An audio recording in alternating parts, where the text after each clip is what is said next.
the San Jose Charter Commission, June 14th, 2021. Chào tất cả mọi người cuộc họp ngày hôm nay.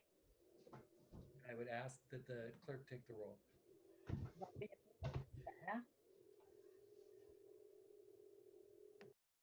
Are you there? I'll start with Barbara Marshman. Here. Christina Johnson. Here. Elizabeth Monley.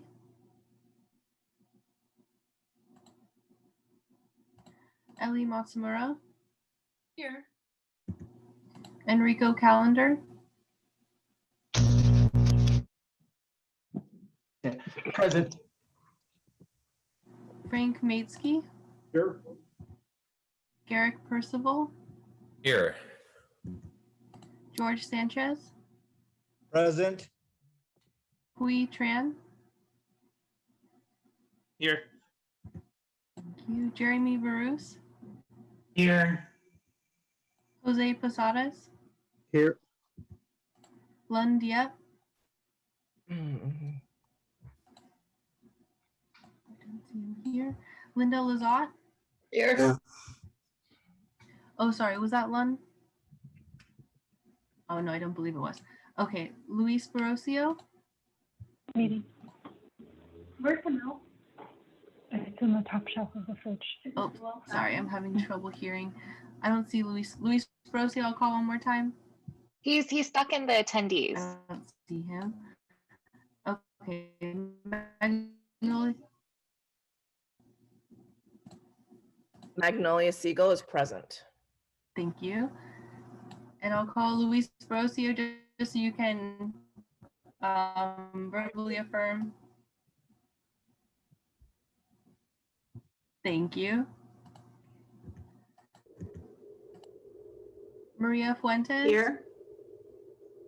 Thank you. Sammy Robledo.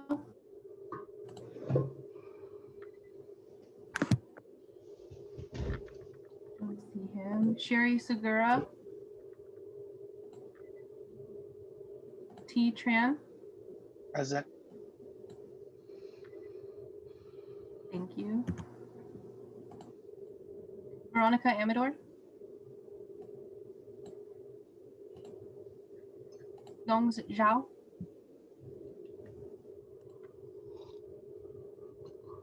I thought I saw her here today. Yong, are you here?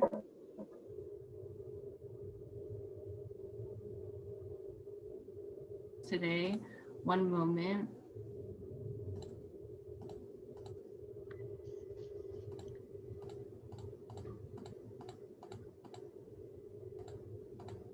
Okay, you have a quorum. Thank you. Thank you, Megan. Let's move to the agenda. Còn bây giờ chúng ta sẽ nói về cái cuộc họp ngày hôm nay. Will the Vietnamese translator mute themselves? Thank you.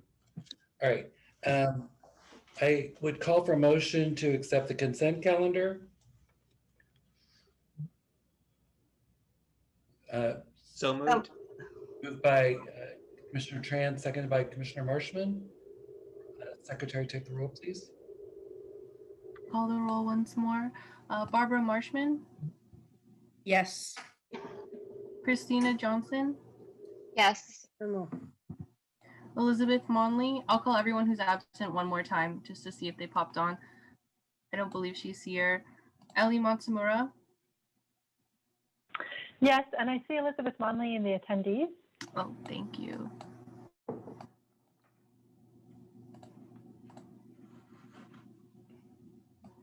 Thank you for that. I'll come back to her at the end. Enrico Calendar.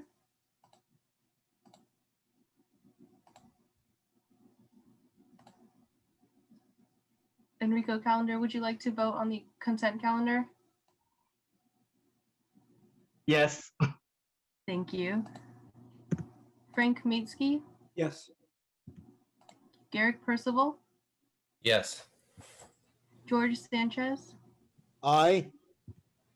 Hui Tran. Yes. Jeremy Barus. Yes. Jose Posadas. Yes. Lund Diep. Linda Lazat. Yes. Luis Barrocio, Yes. Magnolia Siegel, Yes. Maria Fuentes, Yes. Sammy Robledo, Sherry Segura, Yes. T. Tran, Staying absent last. Veronica Amador, and Yong Zhao. Yes. Thank you. And this is Elizabeth Monley. I just want to pipe in with yes. Thank you. So after that vote, the motion passes. Thank you.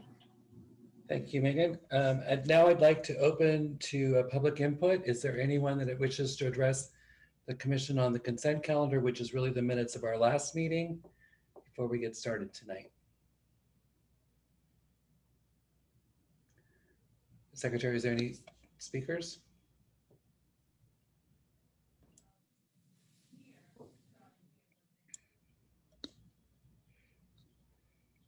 I'm sorry, I was muted. There are no hands up from the public, but there are 2 hands up from Commissioners Matsumura and Monley. Okay. Commissioner Monley? Sorry, I just neglected to drop my hand. I'll Okay. do that. Thank you. Commissioner Matsumura? Thank you. I did just get a message from a member of the public that he's unable to get in using the link on the city website. So just wanted to flag that for the city clerk's office in case there's any troubleshooting that needs to happen. Thank you, Commissioner Matsumura. All right, there is a lot going on tonight, the council's meeting, and so I have a feeling that there's a lot of traffic also going on, just even virtually. I'm going to move us to item number 5, the old business item, which is the discussion of our work plan. I just wanted to make an opening comment that we've completed our study session phase, or phase 1, where we're studying the questions or kind of looking back and looking at other models, looking at other information sources and resources. And we're moving into a very important next stage, which is the stage where we're studying actual bringing up recommendations and being able to then debate them. We still have a very aggressive timeline to get to December, be able to bring council recommendations in the form of 2 reports, the majority and minority report. And so I'm going to continue to try to move us as much as I can to get into really focusing on 2 things. 1, public engagement, and secondly, the efficient work of the subcommittees so that we can have discussions and dialogue here at the commission in order to formulate the ideas that we need for these 2 reports or the recommendations to council.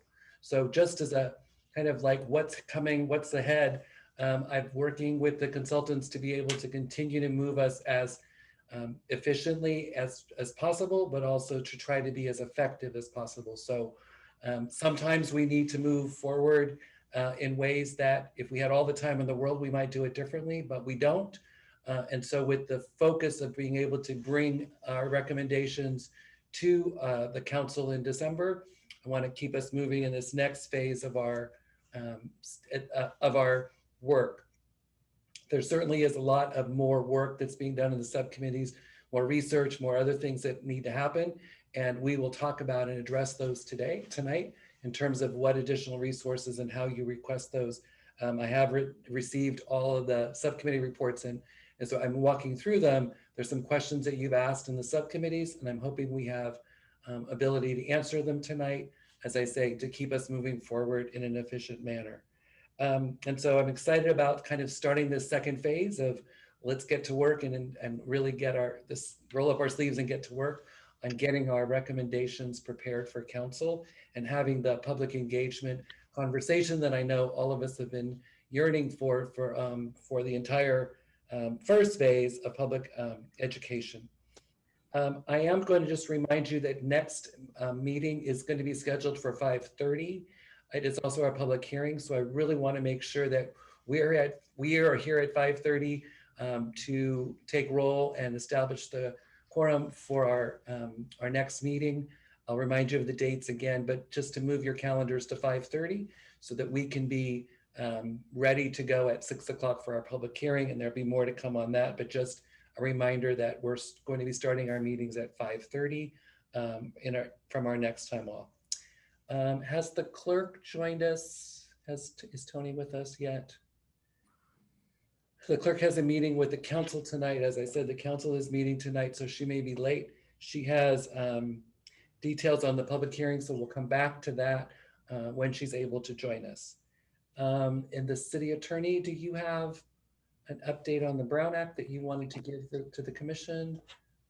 Nothing specifically to mention other than the memo, to highlight the memo that was submitted to the subcommittee item under new business. Great. Okay. If there are questions, we'll come back to that at that point and be able to do that. Okay, I'm going to turn it over to consultant tonight to start to get to work on updates to revised timeline and the subcommittee recommendation deadlines. Lawrence. Great, thank you, Chair. Hello, everybody. Great to see you. I hope you all had a good break and start to your summer. Thank you all for jumping in on the subcommittee process. We'll be talking about in a little bit. To follow tonight's agenda, I wanted to start off giving an update on the work plan and the shifts to the timeline, given what we have heard from the city clerk as far as the public hearings and also some of the deadlines for subcommittee memo, recommendation memo deadlines, given the public hearing dates. So let me share my screen. I will pull up the timeline here.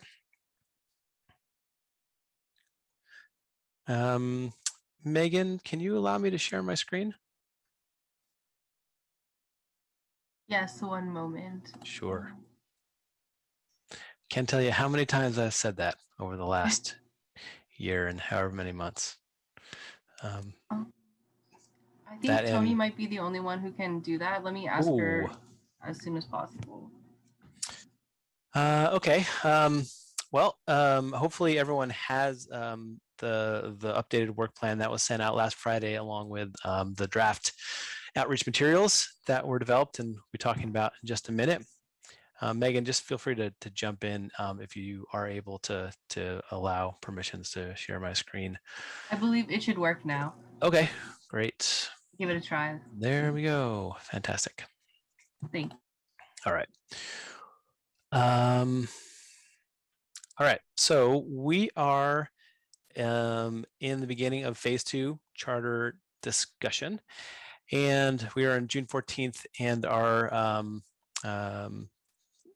work tonight is reviewing the subcommittee work plans, having some of the first cross-subcommittee exchanges based on the initial subcommittee meetings, and also giving an update on the community engagement work with community organizations and preparing for our first public hearing in 2 weeks. So that public hearing is confirmed for June 28th. As the chair said, it'll be part of our regular commission meeting time. Commission will meet at 5:30 to do old business or consent calendar, and then around 6 o'clock we'll invite the public in. I'll talk a little bit more about the engagement efforts in the next section of the agenda, but we're hoping to get out the outreach materials to translated outreach materials to our community partners by the end of the week and have at least 2 weekends to promote this. We've been doing our best to hustle to get the CBOs selected, up to speed, and get them the materials based on their feedback and your feedback tonight. We are also going to be asking all of you to help to really promote this public hearing. Now is the time to really ensure that as we finalize subcommittees and the topics you all are digging into, that we use this moment to make sure that the public's voice is considered and incorporated into the topics that you all are starting to deliberate on and bringing back to the full commission. So on July 12th, there will be another commission break because of the city clerk out of office. And on July 23rd, right now, in preparation for the first public hearing on, the second public hearing on July 29th, Thursday from 6 to 8 p.m. The idea is to ask the public for feedback on recommendations for voting in elections and governance structure. To make that happen, we would need to have the voting and election recommendation memos by July 23rd, as well as a handful of governance structure, whatever governance structure recommendations that come out of that subcommittee, to be able to discuss them and revise them accordingly as a commission, as a group on July 26th. And then share them, present them to the public on July 29th for initial feedback. So that's really what the sort of the process is going to look like for this throughout this phase. Subcommittees generate recommendation memos, send them to the full commission for deliberation during full commission meetings, and then those revised recommendations are presented to the public during these public hearings for feedback. Right now we have 4 subcommittees, and we wanted to have a general public hearing on general input, and then one public hearing at the end for feedback on reports. So we'll basically be staggering the recommendations across subcommittees in these 3 public hearings. And that's kind of how we have it mapped out right now. But again, this lays out both the confirmed public hearings. The 3rd public hearing is on August 25th, the Wednesday from 6 to 8 p.m. Public hearing number 4 is on September 25th from Saturday from 11 a.m. to 1 p.m. And then November 6th on the sort of the final public hearing on draft majority and minority reports for Saturday from 11 a.m. to 1 p.m. November 6th. And we want to make sure that subcommittees are doing the work to generate the recommendation memos, that the commission has a chance to discuss them as a whole, and then those recommendations, revised recommendations, are presented to the public for feedback and additional deliberation and consideration for inclusion in the final, well, at least the draft majority and minority reports. So it's going to be a little bit to juggle. As mentioned, I have the deadlines here for the different subcommittees. So please, leads for the subcommittees, take note of these deadlines and do your best to get as many recommendations as you can as early as possible, so that we have a queue of ideas and recommendations to discuss to these meetings. But just to keep moving here, we do want to make sure that as much as possible, we are following these deadlines for the recommendation memos, so that we can get the public feedback and input that you all have asked for. Let's see, what else did I want to share about the work plan timeline? And there's a number of questions about that came up from subcommittees during the first round of subcommittee meetings. I will address those and talk a bit more about the subcommittee process during item 5, new business, the subcommittee reports. That's also the point at which you all have an opportunity to discuss any questions that came up as far as the content of recommendations. Increasingly, we're hoping to sort of use that time to focus on that'll be a standing item for our agendas, the subcommittee reports, and we're really hoping to use that to focus on the important content conversations and the cross subcommittee exchange. So I will pause there, since that's what we have in our agenda, and just see if there's any questions about the updated timeline. We also have, again, a section immediately after this about community engagement and preparation for the first public hearing. We've agendized this discussion item to take motions, but we've also agendized the rest of the discussion item to take motions too. So before we get on to the community engagement and the sort of subcommittee process questions and content conversation, I'll pause to see if there's any questions or discussion for commissioners about the updated work plan under old business. Chair, does that sound good to you? All right. I see a hand from Commissioner Fuentes. Yes, and I'm not sure whether I should bring this up now or in the next item, but and maybe I've missed this, but to what extent is our community engagement process going to encourage people to attend the commission meeting? To let them know when we meet, what we do here at our meetings, and encourage the public. Commissioner Fuentes, let's hold that to the next, because that is part of the next session. Right, thank you. And I think I saw Commissioner Monley, but maybe that was a prior hand. I see Commissioner Amador. Yes, just wanted to mention that I am here for the clerk to notice. Thank you. Great. Yeah, thank you. Welcome. Other thoughts or comments right now on the updated work plan timeline?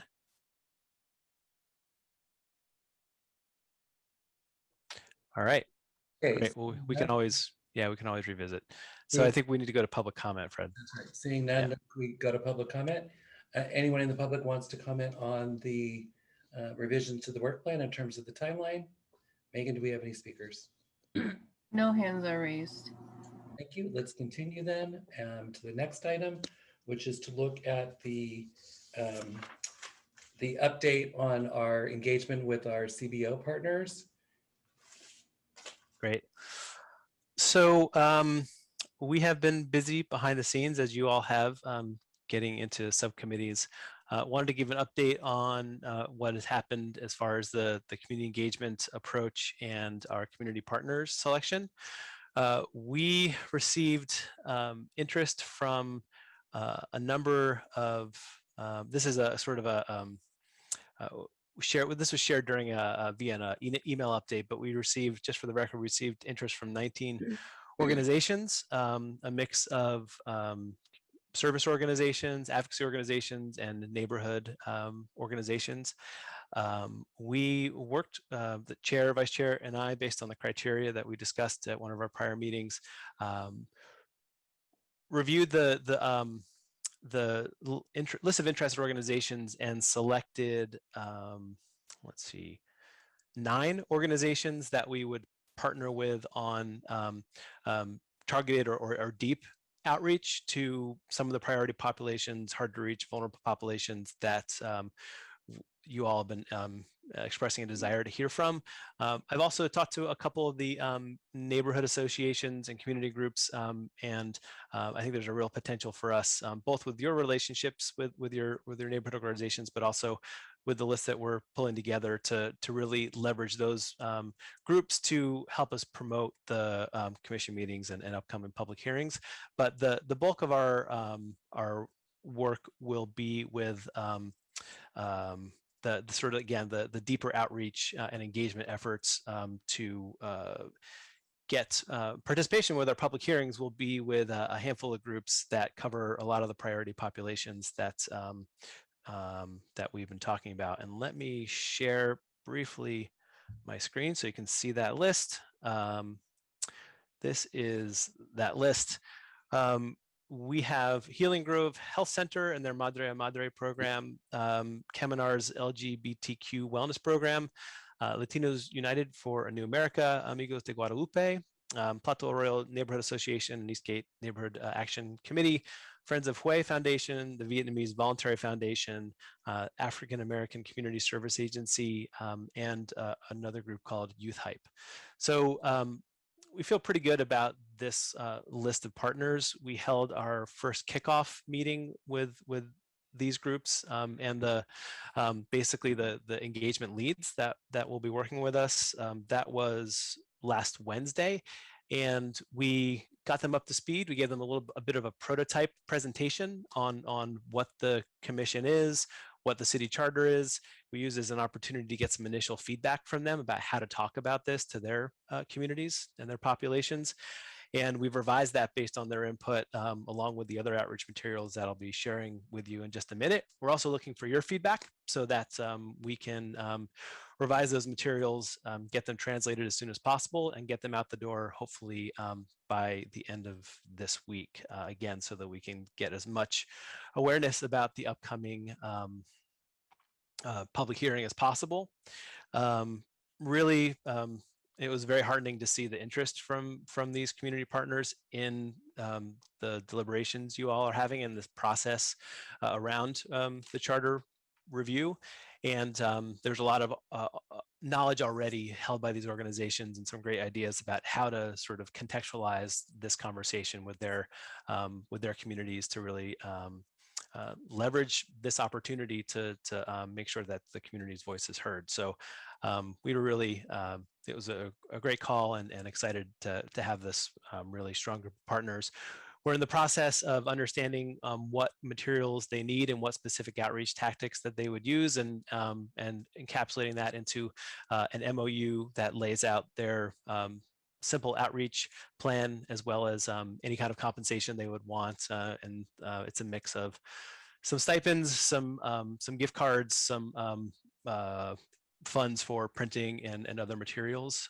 And so that is basically the next step here, in addition to getting the materials revised, to getting those agreements finalized, so that we can make sure that expectations over the course of the next 4 or 5 months are clear, and that we have a feedback process for generating reports on a monthly basis for outreach activities and outcomes that we will anonymize and aggregate into a monthly report for you all about what's happened, what the results have been, and thoughts about sort of different priorities, or any kind of tweaks that need to happen to make sure that the engagement and outreach efforts are meeting your goals and desired interests.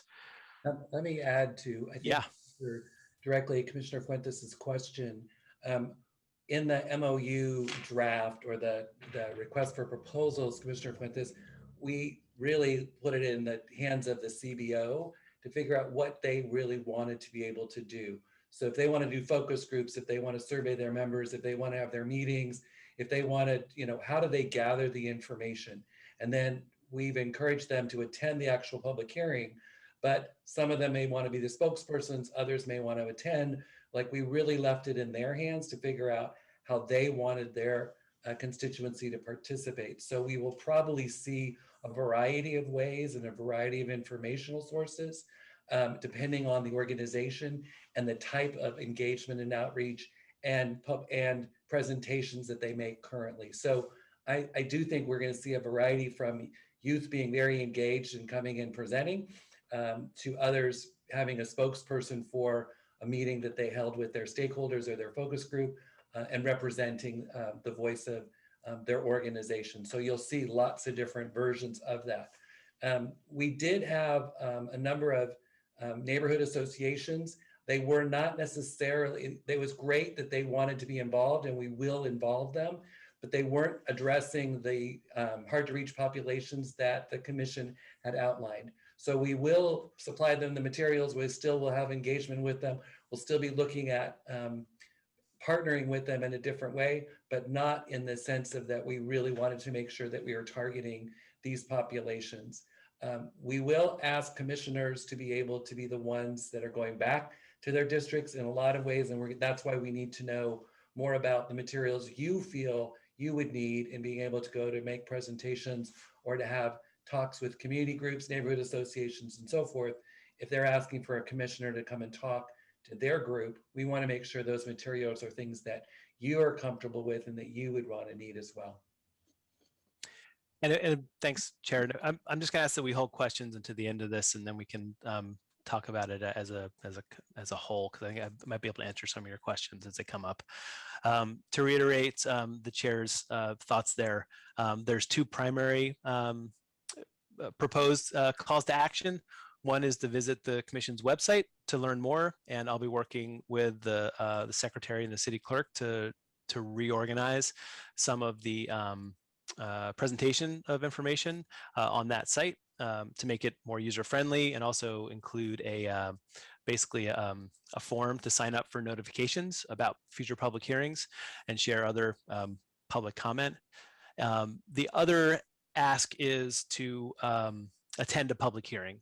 So we received feedback from the commissioner, from the CBOs, that we need to, and this is just kind of general good practice for community engagement, we have to be very clear about what we're asking for. And so we didn't want to overwhelm folks with too many different asks. So I hope that this actually does engage people and they show up at regular commission meetings. We have some of our CBO partners on this call. So I think we will start to see a lot more involvement moving forward, especially now since these meetings are translated. Let me run through the materials really quickly. I won't talk about all of them in depth, but I will just kind of review them, and hopefully that you all have had a chance to, oh, that's not the right screen, to check out these materials and have some comments about how we can improve them.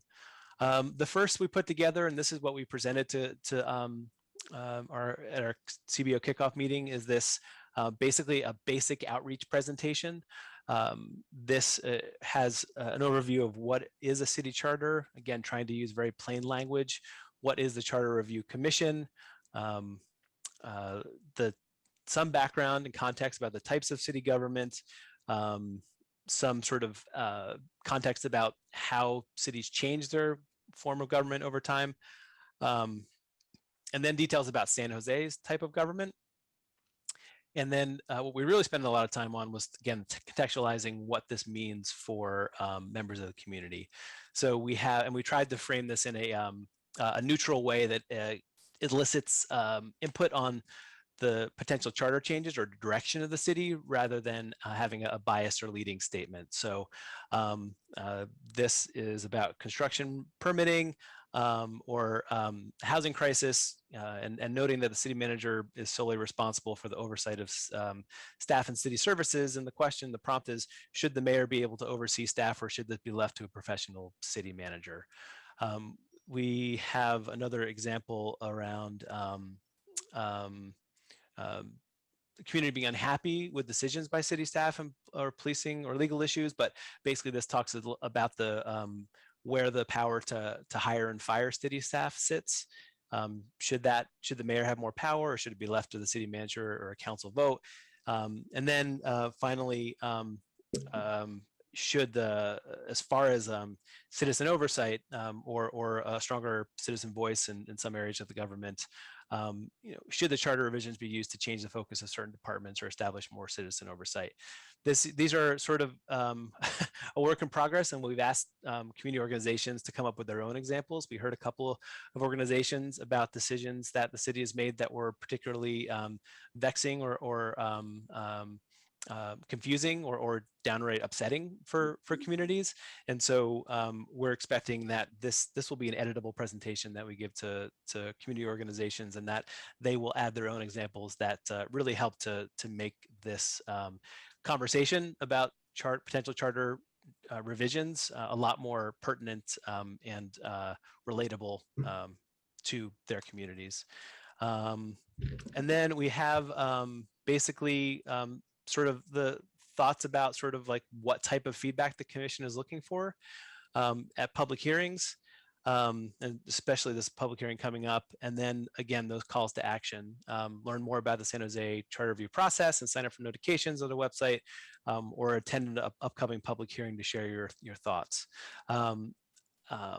When I'm done sort of walking through all this, would love any ideas you all have for improving this. We've shared it back with our community partners to get an additional round of feedback to make sure this is as clear and useful as for them as possible. And once we have feedback, we'll be doing another round of revisions and translating this into Spanish and Vietnamese and making it available. The other materials we put together are a draft of a flyer. Some organizations said that they would love to hand these out to their members, to their neighborhoods. So here's a pass at what that could look like. Again, attend a public hearing or sign up for notifications and learn more. This is a pass at some real basic messaging. Again, plain language messaging to talk about what a city charter is and what the Charter Review Commission is. There's a social media graphic version as just an example of what social media could look like, and we'll probably develop a few of these to share with community organizations and neighborhood associations, and of course all of you. And then we did create a version of the comparison of government forms for folks that want a little bit more background or detail. We did hear from some of our community partners that some of their community members are a bit more aware of the situation and would like to have a bit more detail. So this is an attempt to take that kind of comparison of governance forms and San Jose's particular form and put that in a bit more accessible format. So pretty exciting to have these materials and really want to hear from you about how they can be improved. Before I open it up for feedback on these, just want to mention that we'll be putting all of this together into basically an outreach toolkit that'll include links to the editable presentation, PDFs, printable materials, social media graphics, a messaging doc, some talking points for CBOs, and that will be open not only to share not only with CBOs, but open to the public, open to you all. And we really, again, hope that you can leverage your relationships with your community organizations, your neighborhood councils, whatever they might be, to make sure that we're sharing these outreach materials to bring awareness and drive attendance to commission meetings and public hearings, but particularly public hearings. And there's also been, as the chair mentioned, a request from some of our community partners for commissioners to give presentations.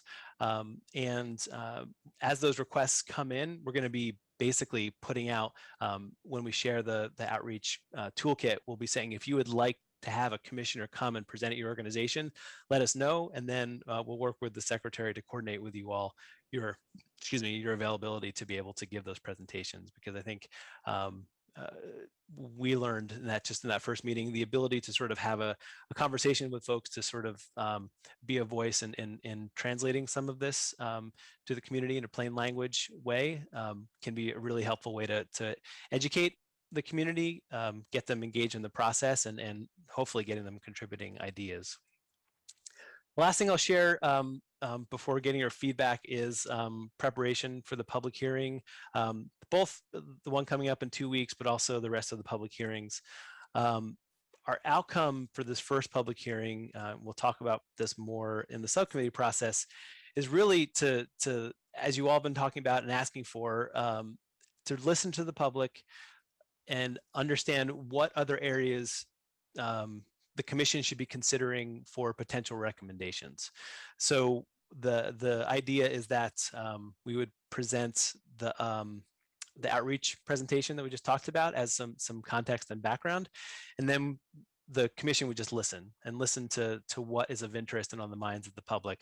Hopefully we'll hear from some of our CBO partners as well about what they've heard from their communities, and also hopefully some of the folks that they've conducted outreach to and that are willing to come to the public hearing and share directly themselves. But again, the outreach of the first public hearing is to make sure that we have done the due diligence around, and we could go months doing this, but just to meet our deadline and to work within the tight timeline we have, to really open up one more time an opportunity for the public to share ideas that should be funneled into the right subcommittee for consideration and potential development into a recommendation memo for discussion by the full commission. So that's the outcome. Again, the process for the first meeting will be, first public hearing will be, someone gives the presentation, and if anybody here would like to do that, talk to the chair. I'm totally open about who would give that presentation. We'd obviously have translated versions and interpreted versions in Spanish and Vietnamese. We would listen to anyone that is wants to or willing to speak. And then for this meeting, this hearing, since it's during a commission meeting, we would discuss what was heard, and you all would refer to the proper subcommittee any topics that came up. In future public hearings, it'll be a bit more of direct feedback on potential recommendations that have been developed, so that as this commission comes up with ideas, whether it's a majority recommendation or minority recommendation, that each of those is put in front of the public at a public hearing and is able to garner feedback. So that's the update on the community engagement.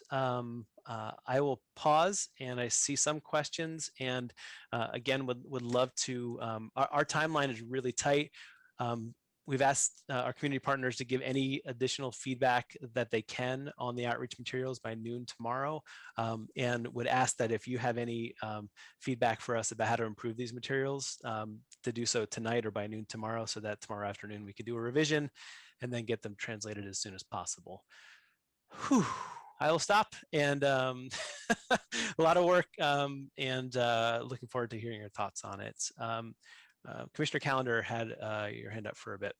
Yes, thank you. You started off with the list of, and I know you emailed it out, and I can't find it, the list of folks. I looked through all the attachments, and maybe it was just in the body of an email. Yeah, it was in the body of an email. You want me to share that again? Yeah, if you can share that again. And Yeah. first, I want to thank you, the chair and the vice chair, for working on this. And so, and I know you said there were 19, but you didn't share the names of the 19 who had actually applied. And then I noticed that we don't have, we don't have anyone that does general Asian outreach that's on the list. And I'm trying to find out if we didn't look at like the Asian Law Alliance or some of the other groups that have really had broad networks into the Asian community. Yeah, you know, we I appreciate that. I think the Asian Law Alliance was on our outreach list, but I'm not too sure. We did our best to get this out to the organizations we have, and was really hoping that you all could do the same. The majority of the other organizations that responded were, and I don't have that in a form to present on my screen because there's some personal information, so apologies there. But the majority of the organizations, as the chair said, were neighborhood organizations that kind of serve the general community or population within a neighborhood and don't do the deeper engagement with hard to reach or vulnerable populations. So while we feel good about this list, I think that there are opportunities to continue to supplement this to make sure that this is actually reaching everyone we need to. So we have discussed adding additional organizations, you know, within the limit of our ability to coordinate with them, and also the funding that is available currently for stipends. But you know, I would say that if there are other organizations that you have a relationship with, or we should consider to fill in particular gaps in the populations that are being you know, touched or kind of outreach to, let's talk about that, and let's see what we can do to kind of fill those gaps as soon as possible. Well, it's good to hear the list can be supplemented. The last portion of my question was, I can't think of the name of the group that had spoken with us about the outreach and some of the strong efforts that they're doing on the east side. I don't see their names. Yeah, I reached out to Matt King from Sacred Heart and asked them about their interest in participating. They said that they would decline. Matt said they would decline, and was interested in seeing the list, which we're presenting here, and also receiving any outreach materials for use. So we did follow up on that, and there wasn't an interest in participating. And so in the list of 19, hopefully you'll be sharing that with all of us so that we know who within our constituencies. Sure. Yeah, I can do that. I can follow up with a I'll just pull the contact information out so that you have that. Yep. Thank you. Sure. Commissioner Fuentes. Thank you. First of all, thank you for all of this work to put all this together and for your presentation. I mean, I really value and I'm thankful for the way everything is looking. The only thing that I am concerned about is that when we do all this outreach, we really encourage people to come to our meetings. And my question is, how are we going to do that? I mean, I think all the materials that you showed us, I quickly looked at them, I'll be honest, and I didn't see anything other than go to the webpage, but specifically when we meet, how to get to our meetings, and also the importance of their input. Personally, I see that I'm on this commission, I have ideas and I'm learning, etc., but I'm the voice of the community. So it really depends on what the community's views are on the questions that we're addressing as to what I personally would see as our recommendation. So this is probably the most important work that was being done, the outreach. And I want to stress that we should be engaging the community to continue to work with us. And the last thing I want to say is that where I really hope that every single person, I mean, I think the process that we have where we're going to have public hearings according to the schedule is going to help the subcommittees formulate their thoughts and their recommendations. But then we're going to have our big meeting where we're all together and we're actually going to decide. And those are the meetings that I think is critical, that the people in the community who have opinions of a strong mayor or no strong mayor, et cetera, that they be present and that we hear from them at that time also, not just at the public hearings, but actually when we're making the decisions. So again, I hope that we can improve on, I'll give you feedback. As you said, you're asking for that, but I hope we can improve on the materials as well as the expectations of both Lawrence, your organization, as well as these organizations that we've contracted.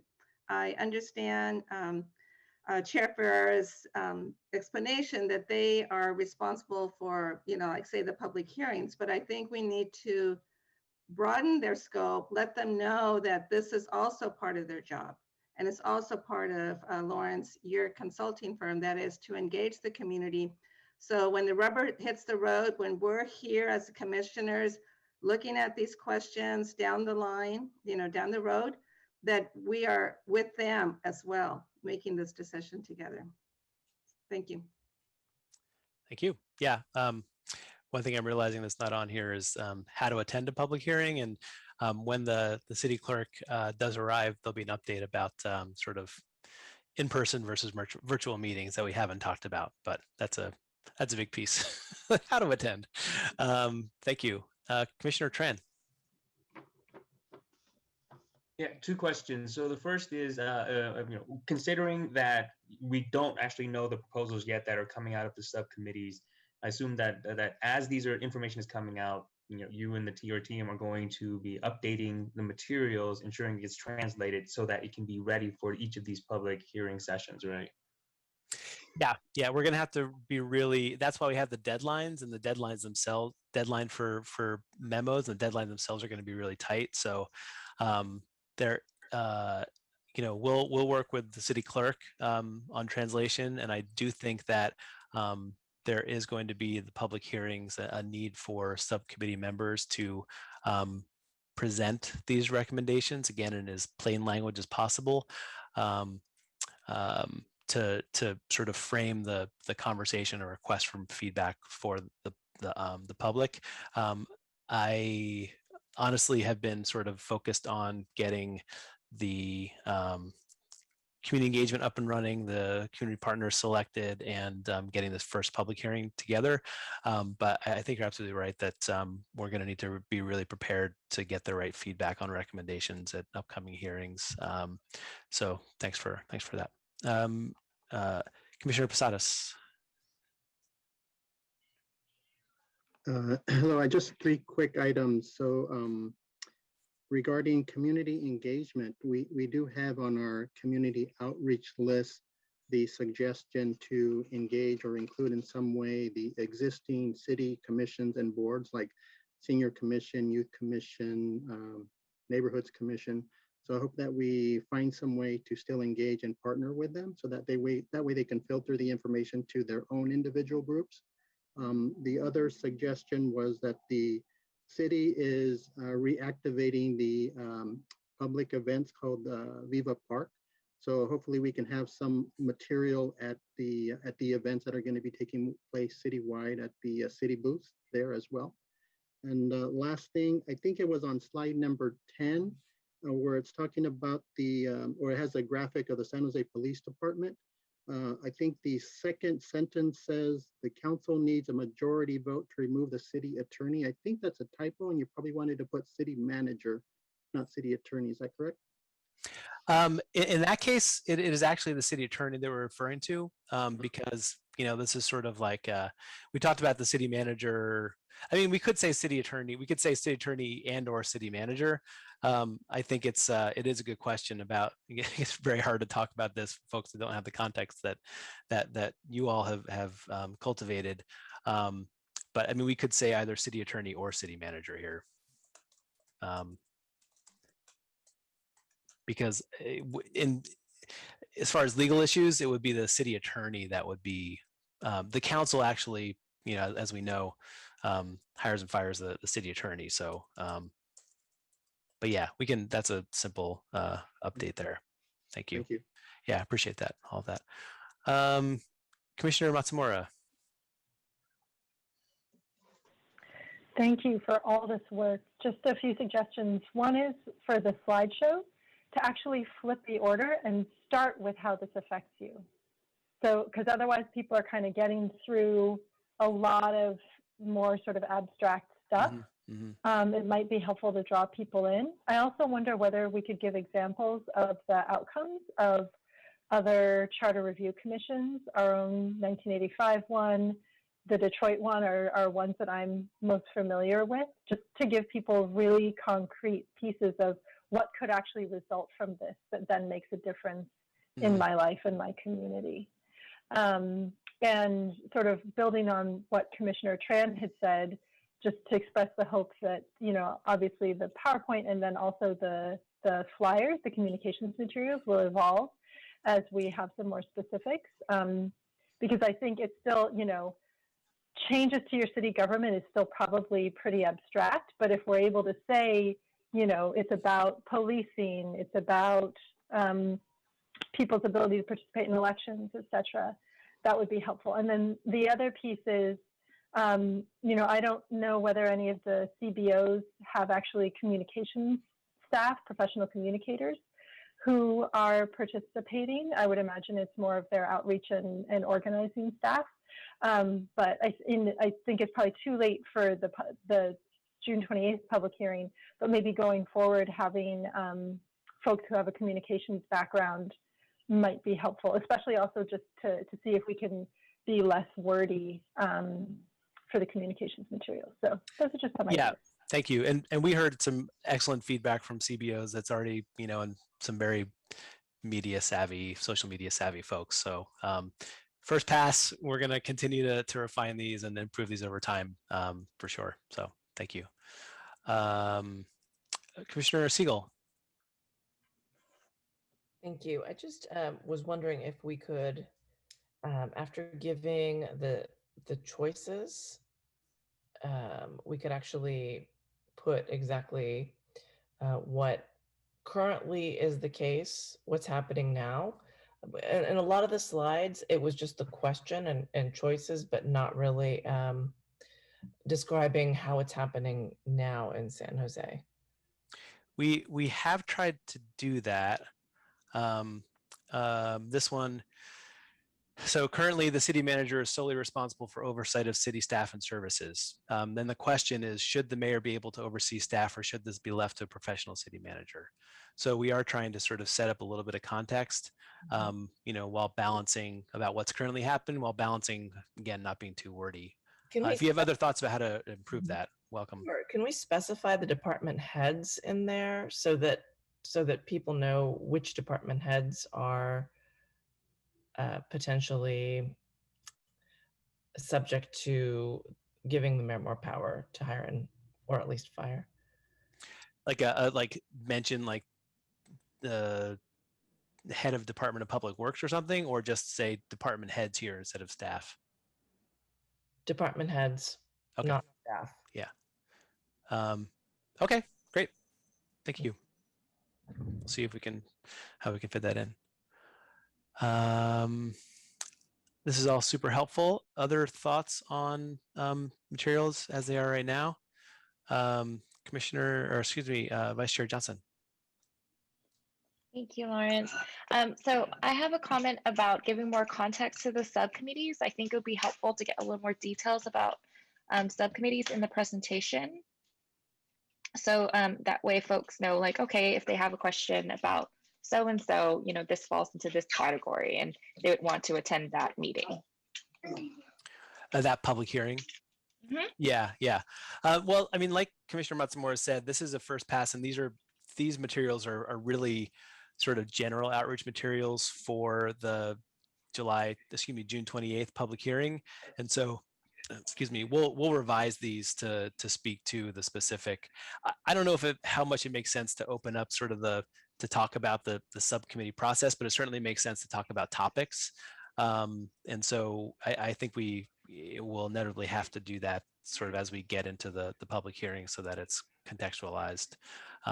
But again, this is sort of this is the first pass on general outreach materials, and we can always make them more specific to sort of topics as they're coming up down the road.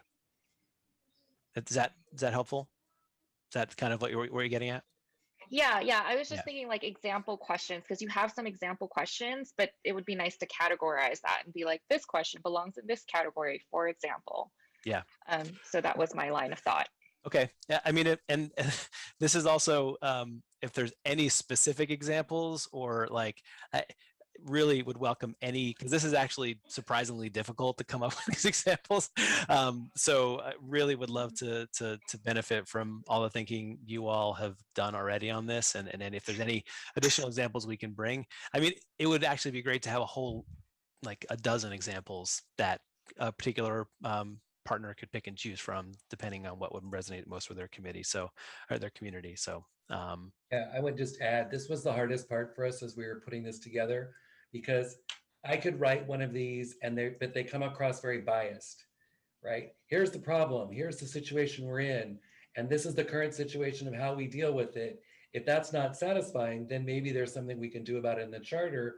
What would you like to do? And so even the setting up of the problem or the situation, it feels like it's biased towards, oh, we have to change, right? So any kind of situations that have come up, the community members brought up one about when we named Little Saigon, and what was that process about? So if you think of other situations where the charter would have been helpful in a different way, like any of those situations that you can come up with, and the more specific you can be, the better, because then we can move towards how would we get these to be a lot of different choices for folks. But this was the one area that we had the hardest time not being biased, but being specific, but not being so specific that you're biased. And then also trying to explain what the kind of mechanism is in a very short kind of example. So any of creative ideas you have, we would love to see in this area. This was the toughest part to put together. Great, thank you. Commissioner Siegel. These down, so we will. Your feedback has been super helpful. I really appreciate it. Yeah. Commissioner Siegel, is your hand up again? No. Okay. Commissioner Munley.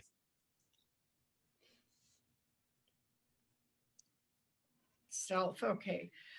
So this looks like we should use these draft materials for our June 28th with a note that says, stay tuned at this site for an update on where and how to attend? Or are you saying we should not use these documents? I mean, we're getting real close.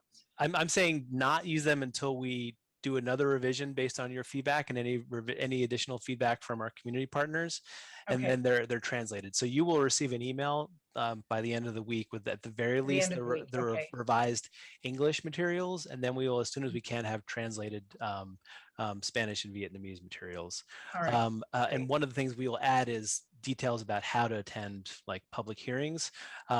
Just to reiterate, I think one of the best things that we can do is it's always tough when you have to sort of we can't really overwhelm people with asks. You know, we have to be sort of judicious about what we try and get people to do. So one of the things we're hoping to do, and this is before these go out, we'll have a sign up form on the website that says, I would like to be notified about upcoming public hearings. And so we just start to create like an email list, or, you know, maybe a SMS list that we can continue to notify folks to attend an upcoming public hearing or a commission meeting. So building that list. But then, you know, so that's kind of the general ask. It's like, go to the website and sign up for notifications. The specific ask is attend a public hearing, and we will include details about exactly how to do that on the flyer. And hopefully these are useful for all of you. I hope that as we develop these for our community partners, that each one of you can actually take this flyer, and forward it to your district mailing list. That's the intent here. We're going to do, I appreciate the other thoughts about kind of like, you know, the commissions and boards, but you know, we're going to do everything we can, but really we need you to be involved with the promotion and outreach. We're trying to empower each of you to take this commission out to the public in a way that has been asked of you by, you know, your representatives, by your elected officials. So really it's incumbent upon all of us to make sure that we're doing our best to raise awareness about the commission and how people can get engaged. So any other final thoughts about kind of the outreach and engagement materials and process?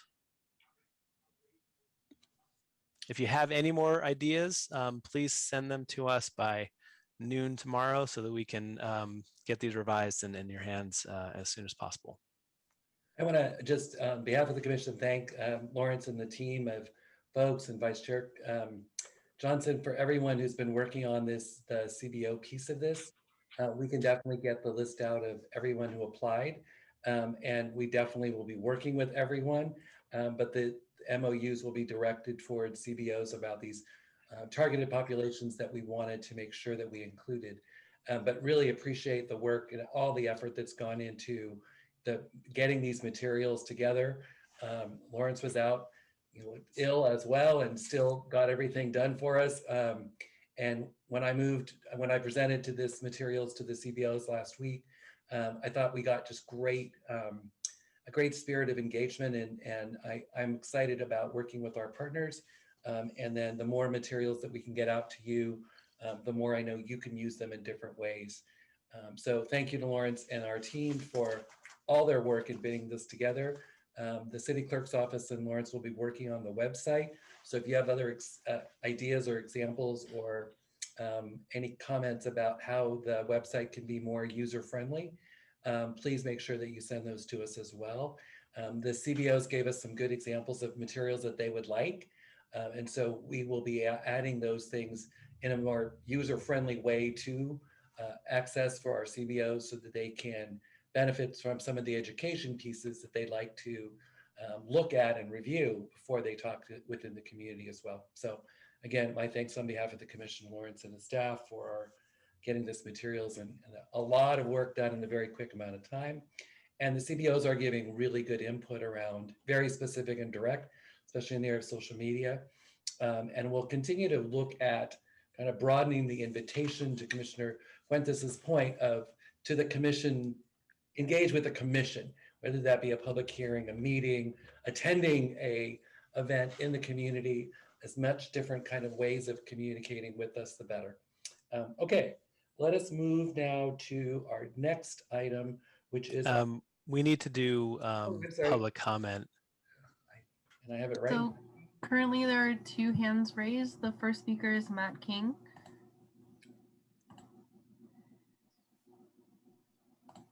Hi there, Matt King, Sycamore Community Service.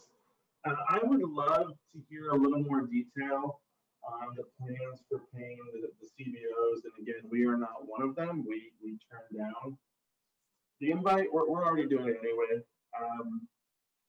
But from what you said, Lawrence, it didn't sound like you were just offering folks like, here's what we agreed we were going to pay organizations. It sounded like you were asking them to itemize direct costs, which raises the possibility of them there being even a bigger split between what CBOs are paid and what your company is paid. So I was just hoping we could get more detail on that. Perhaps I'm open to the fact that I'm just wrong about that, but would love more detail.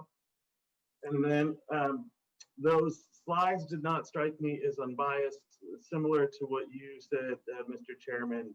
The slide about the housing department not working fast enough or the construction permitting not happening fast enough very much comes across as the way we do it now is bad. Do you want to fix it by giving the mayor some magical powers to suddenly change all the dynamics in the housing and construction and development industry that he may then also use for other things that you don't know are happening? So just wanted to raise that as well. Thanks. Thank you. Next speaker. The next speaker is Alina. Hello, commissioners. Yeah, I want to echo what Matt King has said. I feel that just from viewing the presentations, just how we're talking about it and how forms of government change over time, I feel like a lot of the slides are very biased towards changing our form of government. And it's not really talking about, what is broken or what needs to be improved or any of the things that's been discussed for the last 5 months with our presentations from all sorts of experts. And so I see that there is a direct bias in a lot of the presentation materials as it is now. And I would also like to see, more of a detailed breakdown of how the budget is going to be allocated for the CBOs. I don't feel that making CBOs work to itemize every single budget line item and justify it is going to help them reach the audience more. CBOs, especially nonprofits, are already doing a lot of reporting for grant funding, and I feel like this is just another added barrier. And in terms of more transparency, I feel like, the presentation, we don't have a lot of time to comment on them, and also not sharing the list of CBOs that have applied, I feel conflicts with your commissioner agreements. And this whole process right now doesn't seem very transparent in what we could do. And also, I really feel that there should be more of an open discussion about subcommittees being open. It's really hard for us to follow when all these meetings are private and we're only getting materials 3 days advance on a Friday over a weekend. It doesn't really give us a lot of time to research and be involved and provide meaningful feedback. Thank you. Thank you. Next speaker. That was the final public commenter. All right, new business is our subcommittee reports out.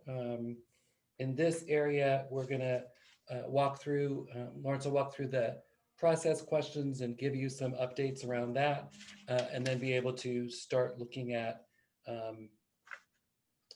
a little bit more about the subcommittees themselves and answering some of the questions that have come up in the process side before we get to the content piece. Lawrence? Great. Thank you, Chair. I'm going to do my best not to answer the specific questions that were put to me because of the difficulty of the public meeting process. But thank you for the feedback from the public. So subcommittee reports, discussion of possible action. This is a new agendized item that will be on the commission agenda moving forward until we have draft majority or minority reports. Want to give a little bit of an update on the subcommittee process and answer any questions or some of the questions that have come up both in subcommittees and via email. And then we will get into some of the specific content questions that have come up. And over time, as the subcommittees start rolling and everyone feels comfortable with the process, this section will become probably the bulk of the commission conversation about facilitating the necessary exchange of information between subcommittees because of the Brown Act considerations and the need to prevent serial meeting violations. We have created this new agendized item to facilitate that exchange of information. Again, the subcommittees are being asked to share their work plan notes and any potential recommendations for review by the Friday before commission meetings. So at this point, we have received, I believe, notes and work plan from all the subcommittees, except I think there was some confusion, some questions that we'll address tonight from the Accountability, Representation, and Inclusion Subcommittee. Thank you all for the sort of the riding over the bumps and a few of the hurdles that came up, but and apologies that I was not able to be present. I did have a fairly pressing health issue 2 weeks ago, just when most of the subcommittees were getting started. So Marielle stepped in, and I want to thank her for doing a great job facilitating and supporting you all. From what she shared, it sounded like you were all eager and excited to finally have an opportunity to have a bit more of a free exchange of dialogue and conversation about sort of potential recommendations for the and topics to discuss for the commission. So really glad that for the most part the initial meetings went well. Following up on those first meetings, you should all have your next meeting scheduled, and so you'll just be continuing to have those meetings and discussing potential topics and generating recommendation memos and sharing them with the commission when they're ready. To facilitate that, there's a couple more things we're going to do, and if you need additional support, just let us know and we'll make it happen. We are going to share a Google Drive with each of the commissioners on each subcommittee so that you can have a place to store your documents and also store additional references or resources. We will only be able to share that with the commissioners that are on each subcommittee, again, because of, and that will not be able to be made public because of the Brown Act serial meeting concerns. So I think Marielle was going to try and do that today to share that Google Drive folder with you all for each subcommittee. If not, then that'll happen within the next day or so. Additionally, we're going to be putting together compiling the resources that have come up that are going to be particularly relevant for your subcommittee.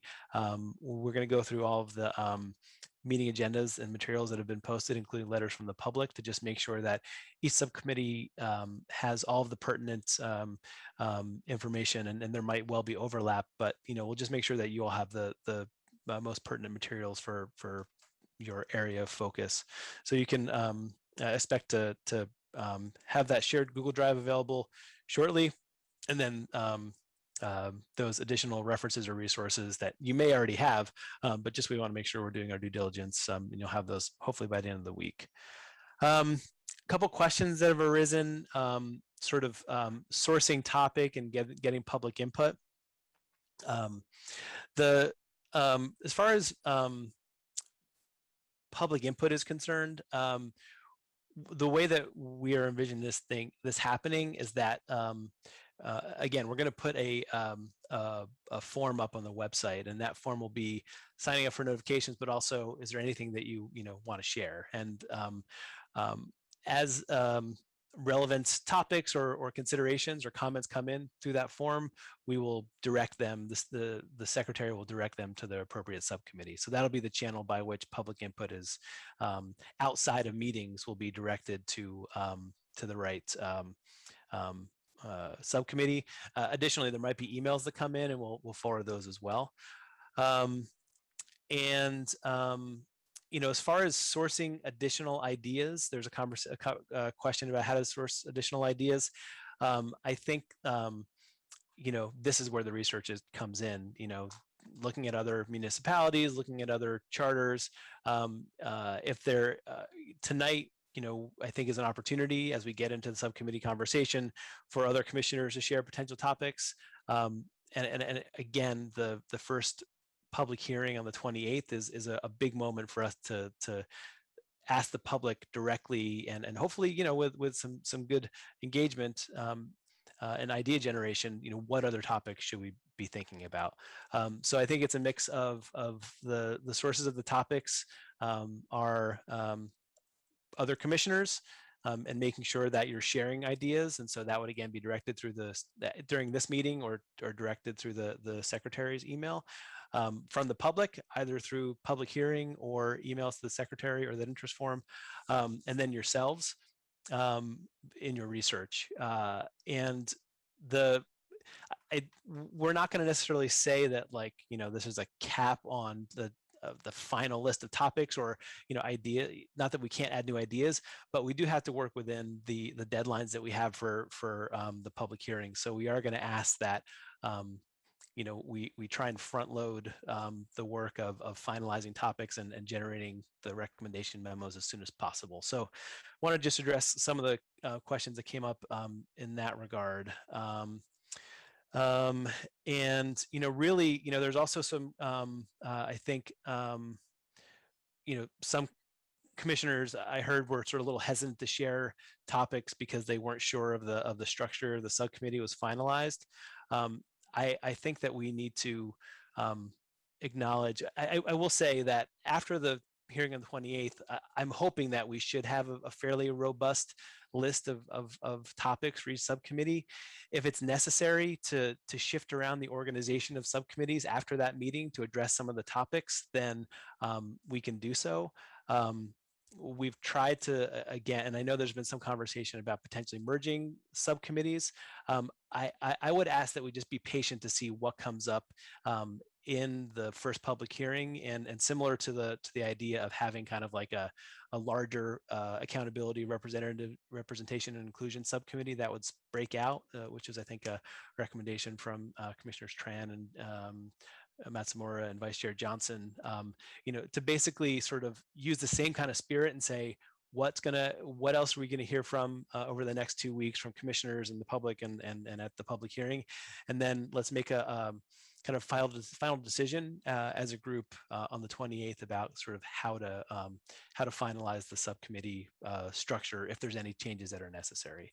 And I realize it's imperfect. Categorization of anything is imperfect because in reality, there's a lot of overlap. Nothing is black and white. There's always shades of gray. So appreciate you kind of working within sort of that kind of vague gray area for right now until we have the opportunity to hear from the public on the 28th. There are some questions that came up around supporting documentation requests. How should requests for supporting documentation be processed if you want to hear or see a different charter or other things? I would request that you send those to the secretary and CC myself and the chair, just so that generally, like, that's the best flow of information from subcommittees is to email the chair and CC myself and CC the secretary, i.e. Megan, and CC myself and the chair, so that we're aware of the flow of information, and then Megan can route things accordingly. But if you need a document, reach out to Megan and we'll get it for you. Likewise, the topic of research requests has come up. There is funding available from that's been approved by City Council. At this point, it's available, and we need to know from you, what type of research you need. We have a number of folks, some of the speakers that have from University of North Carolina, Chapel Hill, and their School of Government, and other options. If we need to find somebody to meet a research request, we can do that. But the process at this point is, again, to email the secretary, CC myself and the chair. And if you have a research request, we're obviously going to need to balance that out with the available budget across the different subcommittees. So we would ask that you share the topic for the research, any existing research you've conducted, or sort of the state of the research that you have or haven't conducted, and then any specific specialties that you would like to have in a researcher. So we'll follow up with that in an email so that you have that available. But again, now is the time for subcommittees that funding is available to support additional research. So I think that there's a general sort of understanding that you all are doing some initial research, but also understand that there is specific research, specialties, quantitative research, analysis that may need to happen that is beyond your capacity or expertise. And so we want to hear about those needs and requests as soon as possible so we can get them met. And we can have a transparent discussion about those requests and needs during commission meetings. Really where we're at now, I want to pause and just reflect that this is sort of the first opportunity we're having to have an exchange between subcommittees. So there's a couple topics that have come up as far as content that I wanted to seed as far as an example of how this time can be used. Also, if there's additional questions that you all have about any of what I just shared, let's use the rest of our time, or as much time as we need tonight to address those. Before we get into the questions, let me just share examples of the type of question, the content, what I'm calling content questions that came up that I would like to use as an examples of how subcommittees should be using this time to exchange information and kind of coordinate their efforts. The first question was for the topic about rescheduling elections after an earthquake emergency. Would this be handled on a city or county level? So I think that that subcommittee is and I welcome that subcommittee to share any specific clarification there, but I think the subcommittee is looking for feedback from the commission. Another example that came up is campaign finance indeed under the purview of this subcommittee? So another, I think, question for the overall commission to discuss during this subcommittee report out. And there may be other questions that have come up that I would ask or encourage subcommittee leads to share, because this is again the time to have that exchange of information, so that areas of overlap, questions, feedback from the commission back to the subcommittees. This is the time for that. This is in addition to yeah, so that's kind of where we're at now. This is I'm just going to pause and let you all let's have an open discussion about questions about what I just shared, or hopefully some content conversations too. Commissioner Posadas. I have a question regarding the memo from Attorney Ivani. Would that be appropriate here or later? I think let's talk about it now. Yeah, please, okay. Go ahead. Yeah. So I was just referring to the last paragraph in the memo where it talks about if the commission desires public participation at an ad hoc committee meeting, then the requirements of the Brown Act and City Sunshine Resolution should be followed. If we at a subcommittee wanted to invite a guest speaker, does that trigger the Brown Act and City Sunshine? Not necessarily. If you're just going to have the guest speaker attend the ad hoc committee meeting and not open it up to the general public, that should be fine. That would just be an individual contact between the members of that subcommittee and the guest speaker. The guest speaker should be advised, however, not to discuss with other commissioners the ideas or positions of the subcommittee members. Okay, thank you. Great, thank you, Commissioner Posadas. Great question. Other questions or content questions from subcommittees? Commissioner Marshman.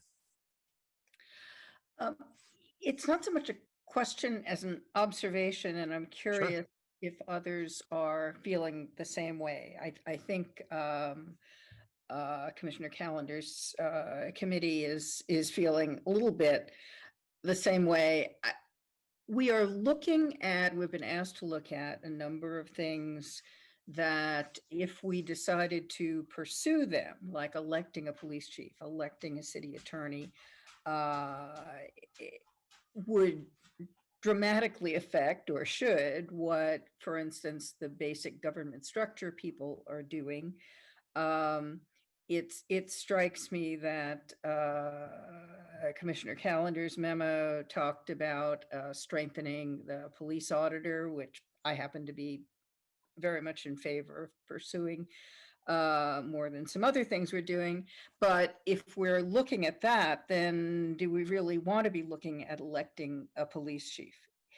It feels like we're getting to the time where we have to triage some topics. We had a meeting Sunday night, long story, a little Zoom problem on our Thursday night meeting.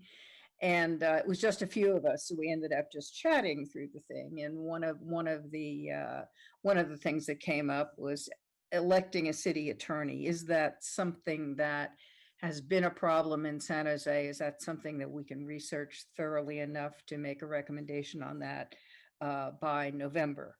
And if it's not, then maybe we should set that aside and be looking harder at some other things that we know are of more interest.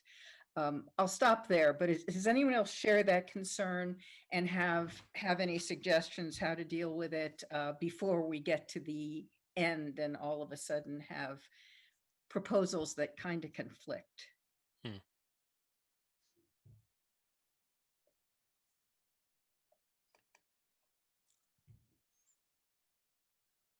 Nobody? Commissioner Percival. Yeah, thanks, and thanks to Commissioner Marshman for those comments. So I share similar concerns. I think part of it, just as an example, I'm also serving on a commission on policing for the San Jose State. We've been working on that issue for 11 months, and we still have a ways to go. And so one of the challenges that that I've experienced is that, even to begin asking the right questions takes significant time. So I do think that the subcommittees might benefit from just wading into some of the topics, seeing what kinds of questions we can ask ourselves, and then that may lead us down very quickly, signal that this is just a way bigger topic than we could certainly adequately address in the short amount of time that we really have. So campaign finance is another one that I'm personally concerned about, given the complicated nature of that topic. So we may have a better sense after a meeting or two to see if things should be triaged as was mentioned earlier. So Thank you. Commissioner Fuentes. Thank you. Listening to the last two comments and other things we've been talking about tonight and in all our meetings, I'm very concerned that we are feeling the pressure of the deadline. And I know that part of the process has to do with, in terms of the timeline, is depending on our recommendation, needing to put it on the ballot and so forth. But how can we get to the point where we ask ourselves and discuss the question of, should we be asking for more time? I mean, this is such a critical commission for our city and for our future. I mean, there's no question that we are at crossroads in our city in terms of many things. And so I guess my question, I will share that with our chair, Chair Ferrer, in terms of how can we ask for more time? And can we explore that? And can we do something like, for instance, have an interim report, interim recommendations, so that other critical questions for our city can be pursued so that we can have more time? I mean, it is something that I hope we can figure out how to. I hope we as a commission can address this question, and then depending on what our thoughts are, move it to the next step. And Chair Ferrer, you would be the person to steer us in that process. Thank you. Commissioner Marshman. I thank you for coming back. Oh, I am not muted. I think that's a really good point. And my thought in that regard, the time issue, is maybe, I mean, some of the things that we're looking at are really interesting, but I don't see any way to develop expertise and the authority to fully recommend them to our voters and reconcile them with one another's recommendations. That's a big one for me. I wonder, I know when I've mentioned this before, it hasn't been particularly well received, but when I was asked to serve on this commission, I was told that it would be a relatively narrow focus, because it needed to be done in a year or less than a year.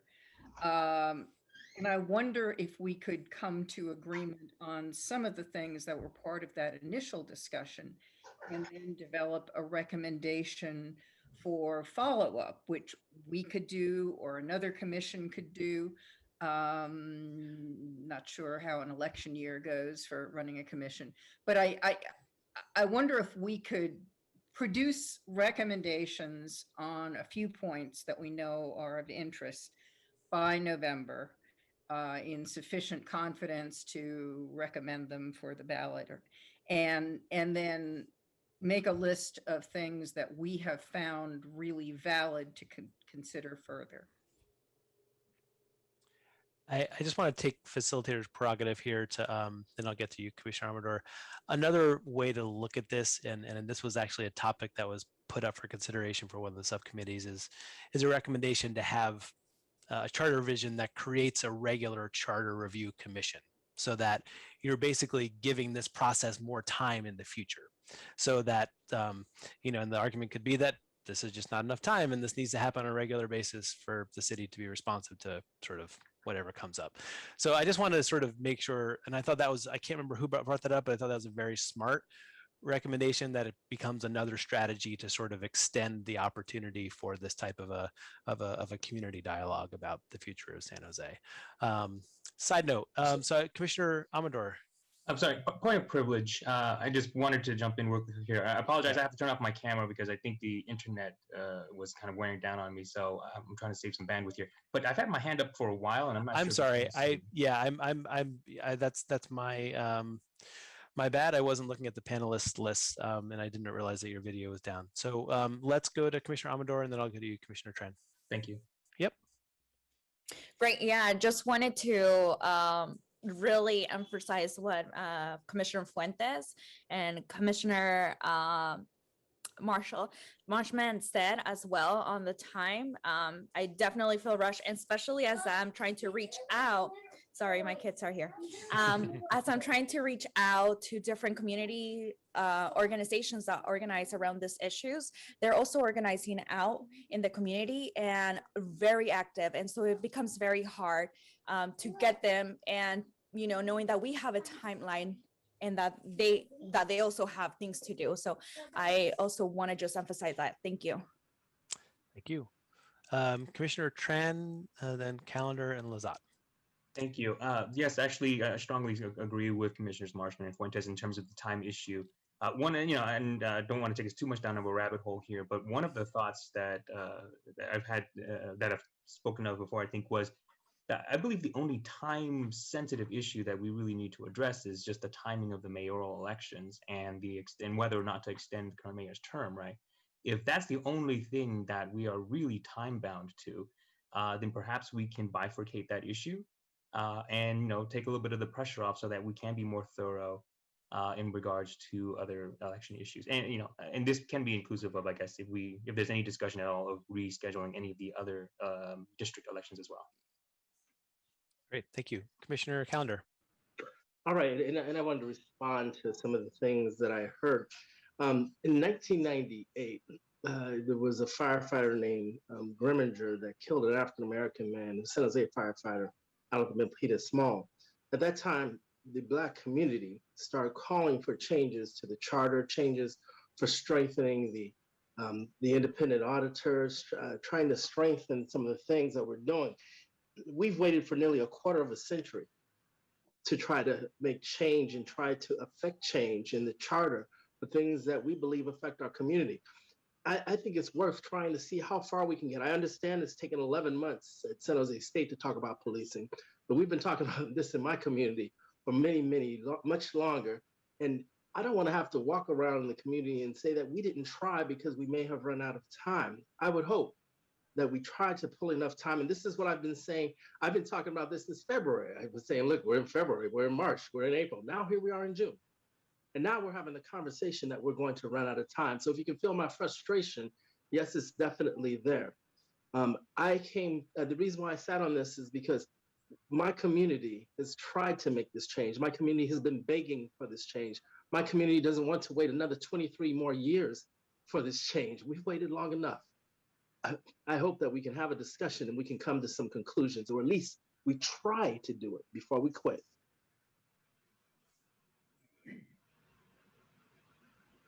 Thank you. Commissioner Lazat. Thank you. I wanted to get back to Commissioner Marshman's initial comment about triaging or combining some of the topics that are in some of the other subcommittees. And she mentioned in particular, the hiring or the election of a police chief and the city attorney. So the governance commission is looking at moving around some of the either the powers of the mayor or taking some things away from the city manager. And so I think if we're going to be making suggestions to give to the council or the mayor more powers with regard to hiring or firing the council appointed individuals, then maybe the issue about whether it should be an elected position needs to be in the governance, because we can't, change the governance with regard to the council appointed, and then have the other committee come up and say, oh no, forget about, who's going to appoint them. We think they should be elected. So I think there's a conflict there. And then with regard to something that one of the speakers talked about, we've talked about this before. I call it mission creep. I wonder if there's going to be a time when we make a decision with regard to filtering some of the things that we're looking at through the lens of what we were asked to do initially. So I think Commissioner Tran said, why don't we knock off real quick the question about the election, because that's really something that's under a time constraint.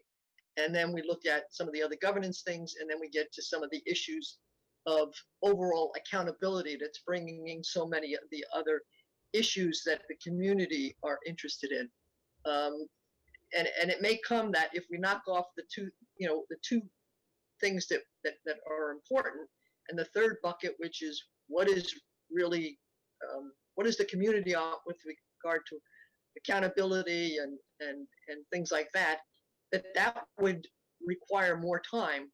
Or also our governance committee, as someone mentioned, is looking at the more frequent reviews of the charter. And so that would be, maybe make that part of the next charter review. Not all of them, but some of them. So I just think that we need to be careful about what I call mission creep and getting into things. Number one, we weren't asked to get into, but we can't go out to the community and say, tell us what you think is wrong with the city, and we're going to change the charter to fix that. It might not be a charter change. You mentioned, Chair Farrar, about the Little Saigon and how it was named. I could be mistaken, but I don't think that's in the charter. It's in a council policy about naming things. So that wouldn't even come to the charter. And so at some point we need to make sure that we're not giving the community a false sense that what they bring to us, we can put in the charter and make a change. And finally, I think we need to think about what both Bob Brownstein and John Collins said, is about that for the most part, the charter is working. And we need to be careful about what we're going to tweak. Not everything needs to be changed. Not everything needs to be a charter change, because you can change a policy on 7 votes. A charter change, you need to take to the voters. So there may be a whole bunch of things that the community wants, that this commission wants, that really don't go in the charter. They're really policy recommendations that maybe we can make in a minority report or something else that are going to be more directly answerable or answers for the community. So I think we need to stay focused on what really is a charter change and what really should just be a policy that we're going to recommend. So that's what I have to say. Thank you. City Attorney Vani, you've had your hand up, and then Commissioner Matsumura. Thank you. I just wanted to just weigh in on a few of the issues with regard to the timing. The commissioners are correct that if, with regard to the election date, there is a deadline because we will want to put that on the June 2022 ballot, and that assumes that the election will be shifted to the presidential election in 2024, if that's indeed what the commission recommends. In addition, I want the commission to also be aware of some other things that may affect the timing. Under the elections code, any charter amendment that, and I'm paraphrasing here, essentially affects the employment rights of a city employee or a public employee must go at a statewide general election, so it must go in November. And also, depending on the recommendation, it may trigger what's called seal beach bargaining, which if it is something that affects employment, then the city is obligated to go forward and negotiate with the unions that are affected by it before it puts it on the ballot. Thank you. Commissioner Matsumura.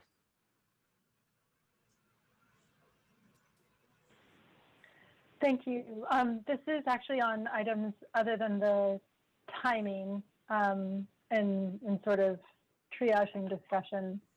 So I'm pausing to see if any other hands go up on that item before I raise other issues, but I don't see them going up. I had a handful of things, so I hope I could get through each of them. The first was a question to the consultant and the chair. My understanding is that we have 2 out of the 4 people on the Inclusion and Accountability Subcommittee who don't want to be on that subcommittee. How have you had a chance to give any thought to how we handle that? We talked about it a little bit. You know, we've tried to, these subcommittees, assignments, if you will, were developed based on the preferences that you all shared on May 3rd when we first had this conversation, and then we presented a list on May 17th, which was revised. So we've done our absolute best to make sure that that the interest, that give multiple opportunities for commissioners to express their interest and on which subcommittee to sit. And you know, we're in a little bit of a bind because of the Brown Act concerns. Now, this is not to say that we can't make changes. We just need to really map out kind of like who goes to what subcommittee and make sure that we stay underneath quorum. The other thing that we've talked about, and this is again being sort of responsive to the desires of the expressed stated desires of the commissioners, is to not finalize subcommittee topics until we've actually heard from the public in a meaningful way about what's of interest to them. And so now that we've kind of gone through the process of asking for additional council funding, getting that funding, selecting the CBOs, the community partners that you've all asked for, getting the materials up, and finally getting to a public hearing, I think we're on the cusp. Hopefully, you know, I'm hopeful that we actually will generate some input from the public at our next commission meeting and the hearing on the 28th. Hopefully able to sort of finally realize the requests that you've all made, and to use that as an opportunity to step back and say, okay, now that we've heard from the public, how do we want to sort of rethink our subcommittee structure here? So I am open. Chair and I haven't talked about sort of like specifics about how this would happen. I'm both a little nervous just about sort of managing the Brown Act concerns over too many subcommittee membership changes, but I am also open to making changes based on sort of what we hear from the public and kind of like a final list of topics and potentially triage topics.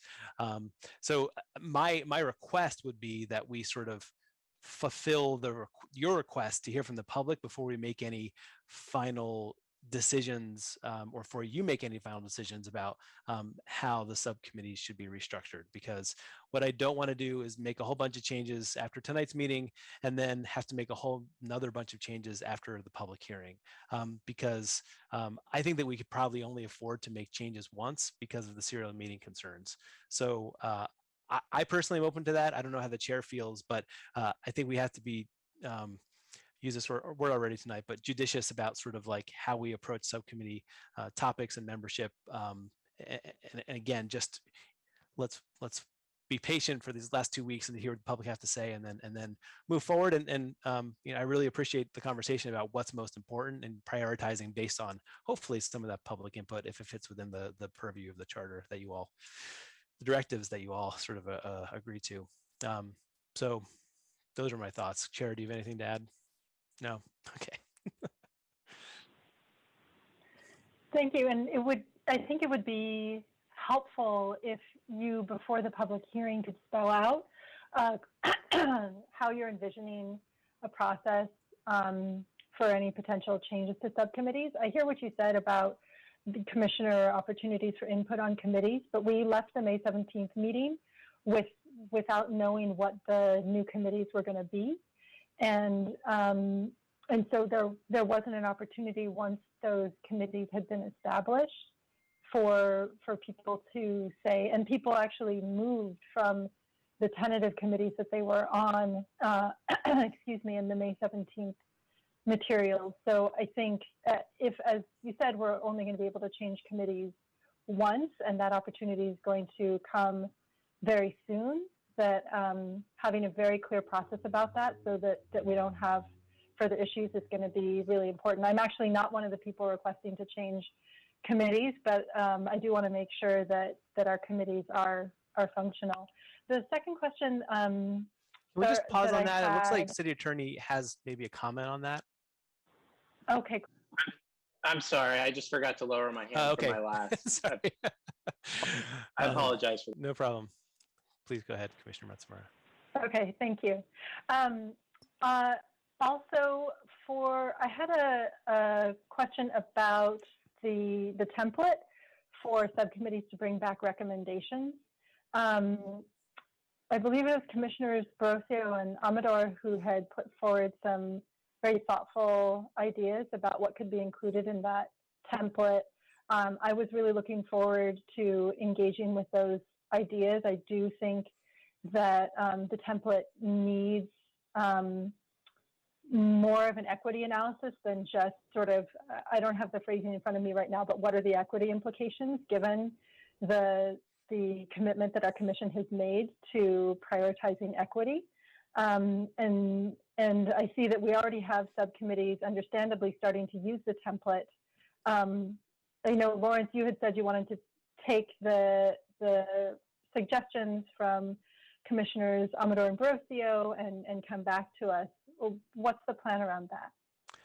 Yeah, I can share with you the exact changes I made based on their feedback. You know, we did incorporate a number of their ideas. This is the draft template. We changed the language on the second question to talk about who has a problem possibly benefited or burdened. We talked about who might be benefit or burdened by the change. We also incorporated their suggestion of kind of like, what are the arguments against this proposal? We incorporated sort of the research and citations from suggestions. So we were both responsive to I think the incorporating the spirit of their ideas and some of the specific ideas, while also recognizing that, you know, 8 questions for a recommendation template could be a significant lift, and trying to balance giving you all kind of a framework to use to that's not too burdensome to get recommendations brought forward, while also, you know, doing the due diligence, especially around the equity piece.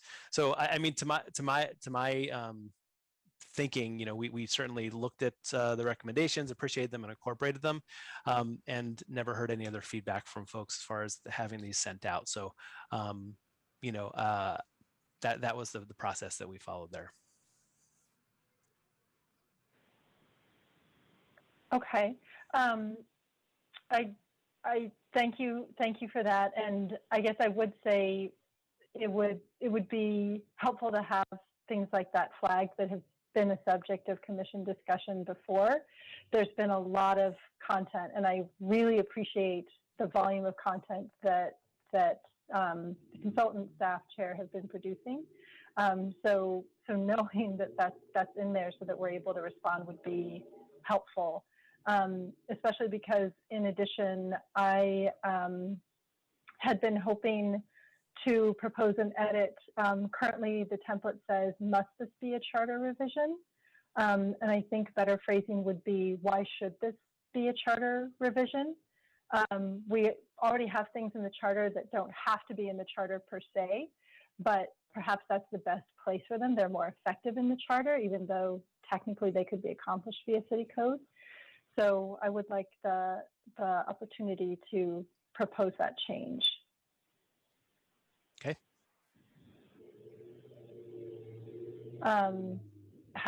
How do we go about that? I'm going to default to the chair here.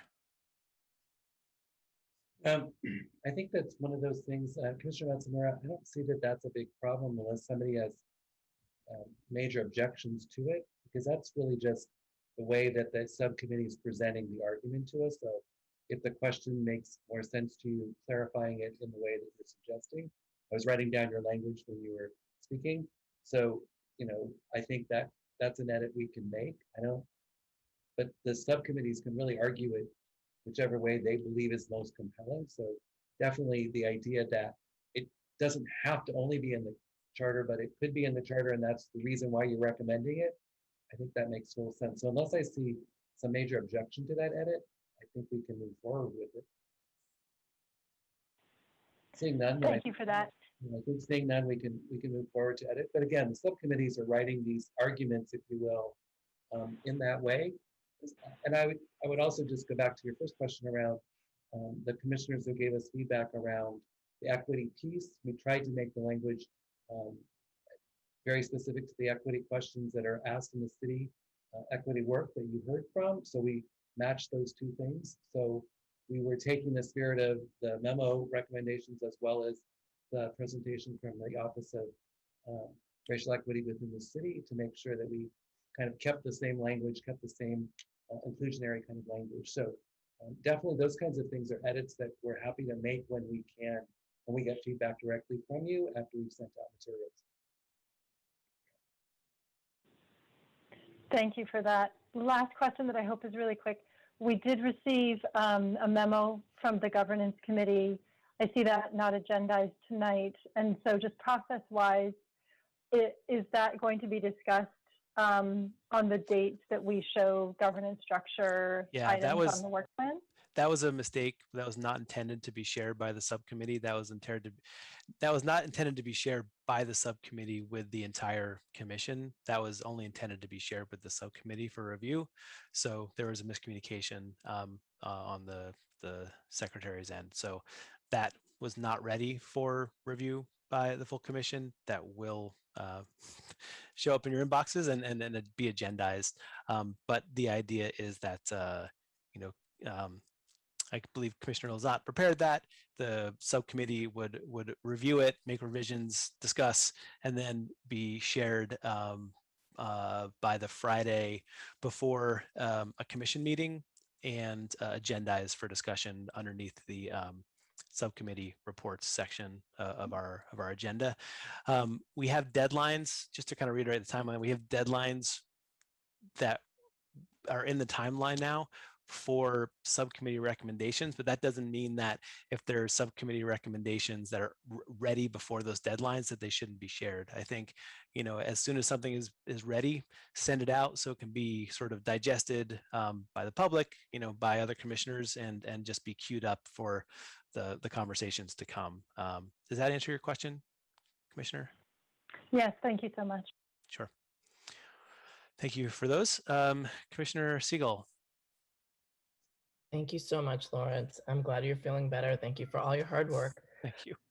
When I was looking at the subcommittee assignments, it struck me that accountability and inclusion really should be that group. Those 4 people should be in every single other subcommittee, because as it is to sort of stick them in their own subcommittee, they effectively have no subject.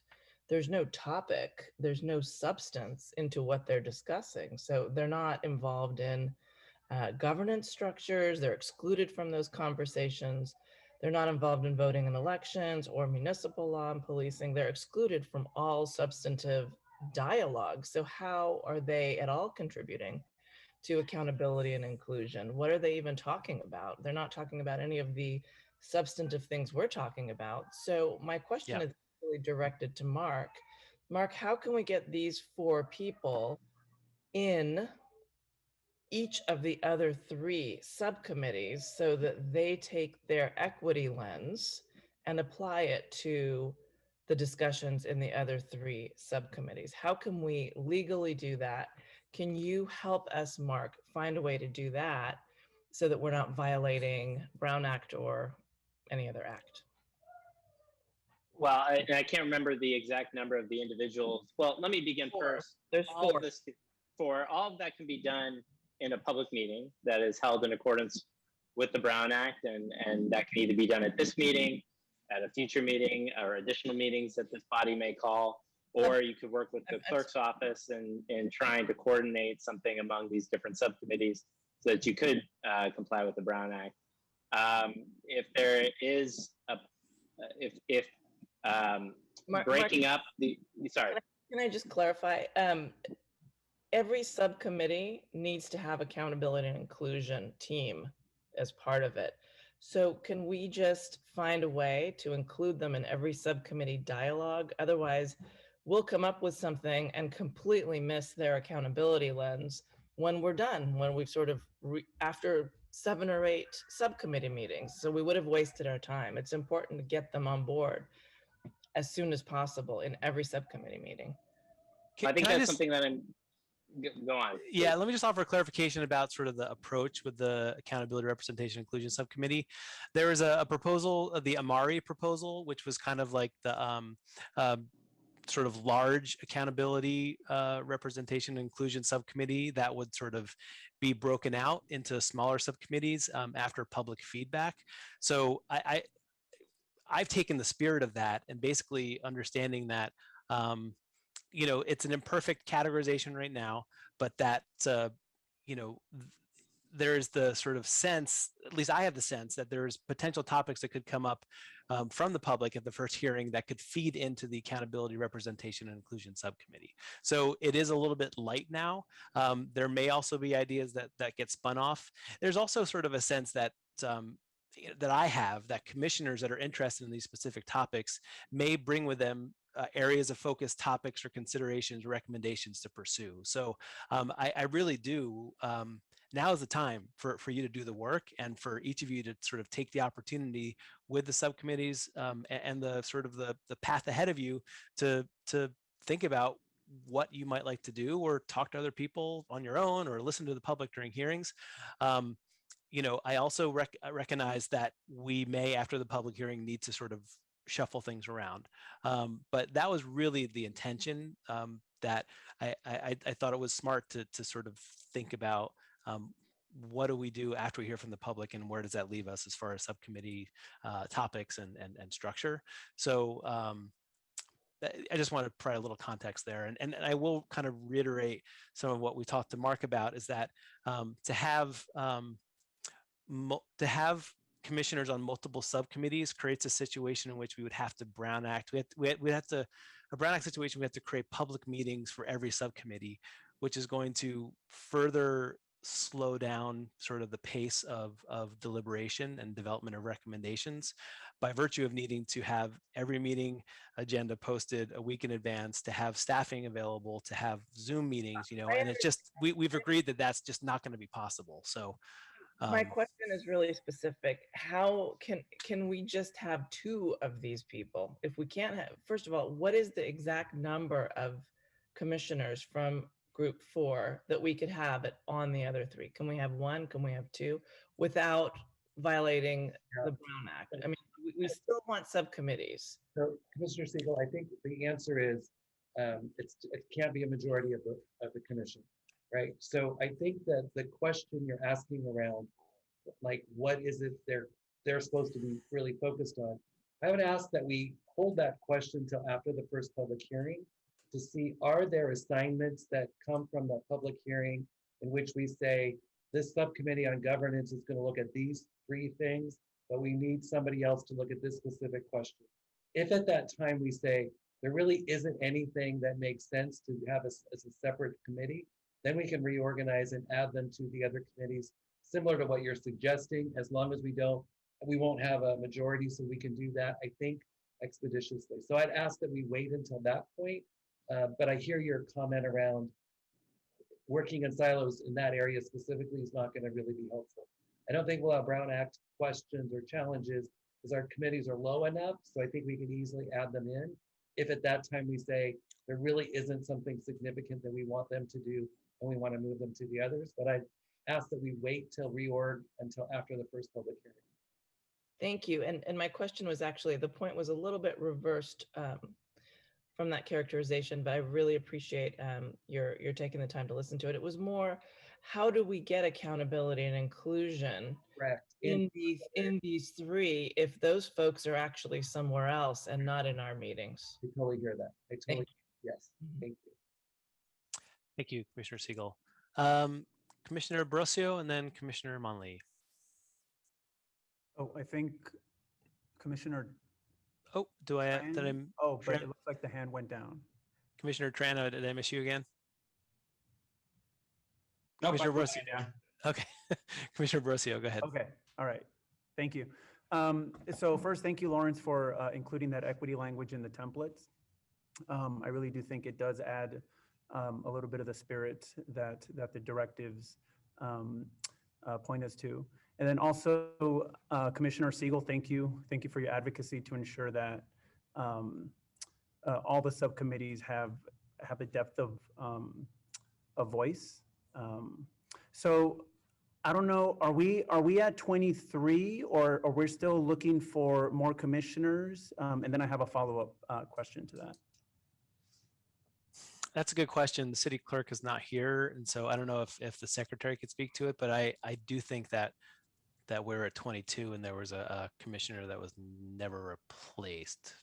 Megan, are you able to speak to that? I believe Commissioner Bizzuto hasn't been replaced yet. I think that the application has been sent out. I think it's District 10, but I don't know if we've replaced it yet. I'm not under the impression that we have. So that would mean we're at 22, Commissioner Brosio. Okay, I would look towards ensuring that we fill that as soon as possible. We don't want to leave any district underrepresented.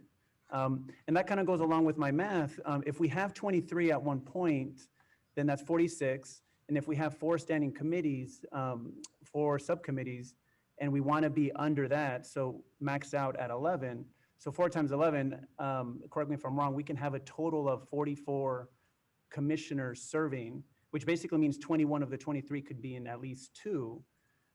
So I wonder if we can look at it that way, because right now we carry a 6-6-5-4. And I think if we were to allow folks who want to be at least in 2, we can theoretically have at least 21 of us be in 2. Again, I'll wait till after our first commission, Commissioner Brosio, but I'm hearing what you're saying in terms of as long as we're under the 9 to 10 number. The challenge is also going to be that you really have to be careful of establishing your Brown Act circle then of who can I talk to and who can I not talk to. And that's where the inadvertent violations happen, where we're in a commission meeting, we're talking about something in one subcommittee, but the only reason I know this is because of some other discussion. I was in my other subcommittee, and the minute I started talking about that discussion, now I'm in violation of Brown. So that Brown Act circle becomes a real challenge. And elected officials are dealing with this all the time of who's in my Brown Act circle on specific topics. So again, I'll hold in the reorg issue. I hear you in terms of dissolving some subcommittees, adding them to others, adding members of the subcommittee that specifically have the lens of inclusion and diversity and equity. Lots of different ways that we can kind of put these together differently. I'd ask that we hold that till after the first public hearing. Yeah, no. And I really appreciate that. I think the next benchmark of June 28th is a good benchmark. I think we can, as long as it does get covered, to see how we can ensure that we can add more depth to the subcommittees, right? In terms of voices, I think 6-6-5-4 is a good base, But I think with 23 of us on the bench, right, ready to really involve ourselves in more than one topic, I think if there's an opportunity to engage, obviously with the guidelines of the Brown Act, with the Brown Act circle not infringed upon, I think it will add some of that depth and diversity to all the subcommittees. So I really do look forward to the June 28th benchmark, and I appreciate you guys thinking ahead on that. And City Attorney Danny, did you want to speak to that? Yes, I just wanted to reiterate a point that the subject matter jurisdiction of this commission is broadly defined as anything related to the charter. And so keep that in mind when we're discussing reorganizing subcommittees, because the subject matter jurisdiction is not necessarily limited to individual topics. The topic is much broader than that. It's about amending the charter consistent with the areas that the council has charged you with. Yeah, we'll want your input on that, City Attorney. So thank you. We have Commissioner Monley, and then I also saw Commissioner Marshman's hand. Okay. Thanks very much. I just want to thank everybody for their comments and make the point that we have all worked hard to look at everything we look at on our subcommittees in the greater commission meetings through a lens of equity and inclusion.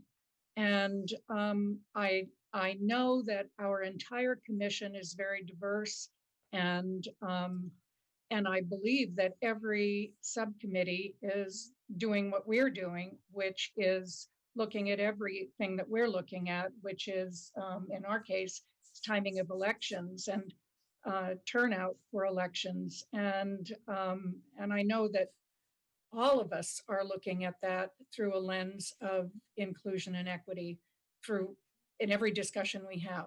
So I'm sure that there is a role for the accountability and representation committee, and we'll find that.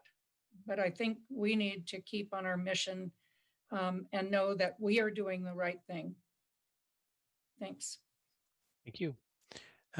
Commissioner Marshman, did you have something to share? No? Okay. I pretty much want Oh.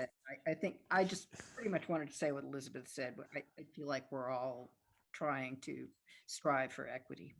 Great, thank you. Before we move on, I just wanted to make sure that the two specific questions that came up, that we revisit those, and they were the topic about rescheduling elections after an earthquake emergency. Would this be handled on a city or county level? And then the campaign finance sort of like purview. Did anybody have thoughts to share with subcommittees that put these forward to just kind of guide their conversations? Or did anyone from the subcommittees that had these questions want to ask any clarifying questions of commissioners?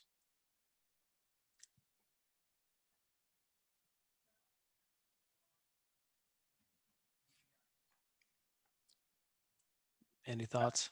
I'll raise my hand, but I'll go ahead and just say something because yeah, please go ahead. Sure. Yeah. So we just so you know, so just to share with you all, the voting and election subcommittee is did want to make sure that we were responsive to the memo that was proposed by Councilmember Sergio Jimenez. So we're definitely very open to the feedback. But just to also share with the commission, it looks like currently the city clerk is proposing a way to boost their own oversight of campaign finance spending. So we're going to be trying to take into consideration what is currently being proposed outside of charter revisions as well. And to go back to, I forgot which commissioner mentioned it before, but one of the questions we will go back to in our analysis is whether any such proposals should be in the charter review. I'm sorry, in the charter, or should it be better done as a matter of policy? Great, thank you, Commissioner Tran. Any other thoughts or comments on those two topics? Commissioner Matsumura. Yeah, just regarding this issue of how elections timing might be affected by an earthquake, I would just putting out there, with no expertise on this, that this perhaps has already been contemplated by either the city clerk, the registrar of voters, or is addressed in state law. And so there's probably questions like that that perhaps are better not so much to come back to the commission, but to find a way that essentially it's a research question for policy experts, and hopefully we can find a way to, as expediently as possible, make sure that subcommittees are able to access research and policy information like that.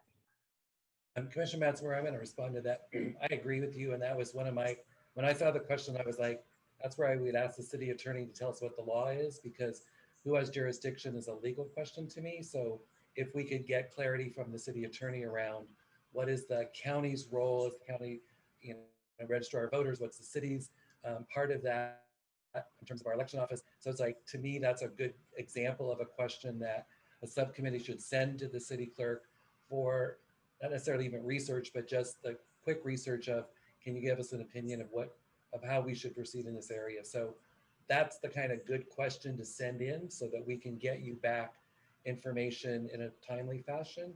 And if it's going to take more research or it's a more nuanced question, then we certainly can respond in a different way. But I would refer something like that to the city attorney, just to tell us who has jurisdiction and what is it that we really need to consider for the city charter. Yeah, and if I can just chime in, yes, that's the type of question that I'm capable of answering, and I can even do it now. I mean, we typically consolidate our elections with the countywide elections for cost savings. It saves an incredible amount of money, and the city clerk's office, frankly, is not set up currently to manage an election on its own. So once we send a ballot measure or we put folks on the ballot, then we're just subject to state law. And if you have any questions with respect to, what happens in the event of emergency or something of that nature, and what ability the city has to call a new election or something like that, please send it into the clerk's office, and they can forward it to me. Many of you have my own email address as well. Feel free to email me as well, and I'll do what I can to respond or tell you where to go. Great. Thank you, City Attorney. Thank you all for that conversation, feedback, and thank you all for just jumping in and getting started in subcommittees, and we'll just continue to refine this process as we can. And just a reminder, as much as possible, remember those Friday deadlines for upcoming commission meetings, and if you can, block out some time to review materials before the upcoming commission meeting so we can all be on the same page. With that, I guess, Chair, should we go to public comment? Yes, Megan, could you call the first speaker, please? So currently we have 3 hands up. The first speaker is Robert Brownstein. Good evening. I'd like to speak about the issues of equity and accountability and representation. I have been watching most of the meetings of this commission, and I think the majority of the commission members do care about equity and inclusion, and would like to see those values incorporated into charter changes. But it's also true, as Commissioner Callender has observed, that people have been working hard and talking about equity and inclusion and accountability and representation for decades in San Jose, for long decades. And all too often, after the discussion and the hard work is over, the issues that will advance equity and inclusion and representation are the ones that are postponed or deferred for the next committee meeting, or something that will be looked at when the budget gets better. I think members of this commission should do more than simply talk about equity and inclusion.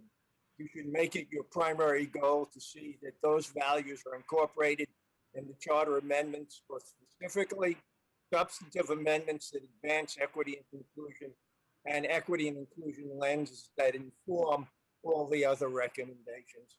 And you should settle for nothing less than that. Too many people have been waiting too long. Thank you. Thank you, Mr. Brownstein. Megan, I cannot see the timer. As long as I'm sharing my screen. Let me see if it works for the next public comment. just want the speaker can see so they know their timing. Sorry, what was that? I would just want to make sure that the speaker can see their timing. Yeah, let me try it for the next public comment and let me know if it's still not visible. The next public commenter is B. Beekman. Hi, Blair Beekman here. Thank you for the meeting today. To comment on some of the last words of the previous speaker, who always has something really interesting to offer. Thank you for his work and his words. You know, to myself, equity, you know, can be talked about in many ways, and to really talk about kind of the heart of equity is to talk about people who are disadvantaged, basically, in our society, and who are not given the same breaks as others. And it's working out how, you know, ways that they can have some of those same breaks, basically. And I don't think the future of the strong mayor, you know, ideas is how to give breaks to developers, and how the mayor can have a you know, a silver telephone that goes directly to developers. You know, I don't think that's the future of what we're talking about, strong mayor ideas. And that's talking about equity. That's learning to talk about equity.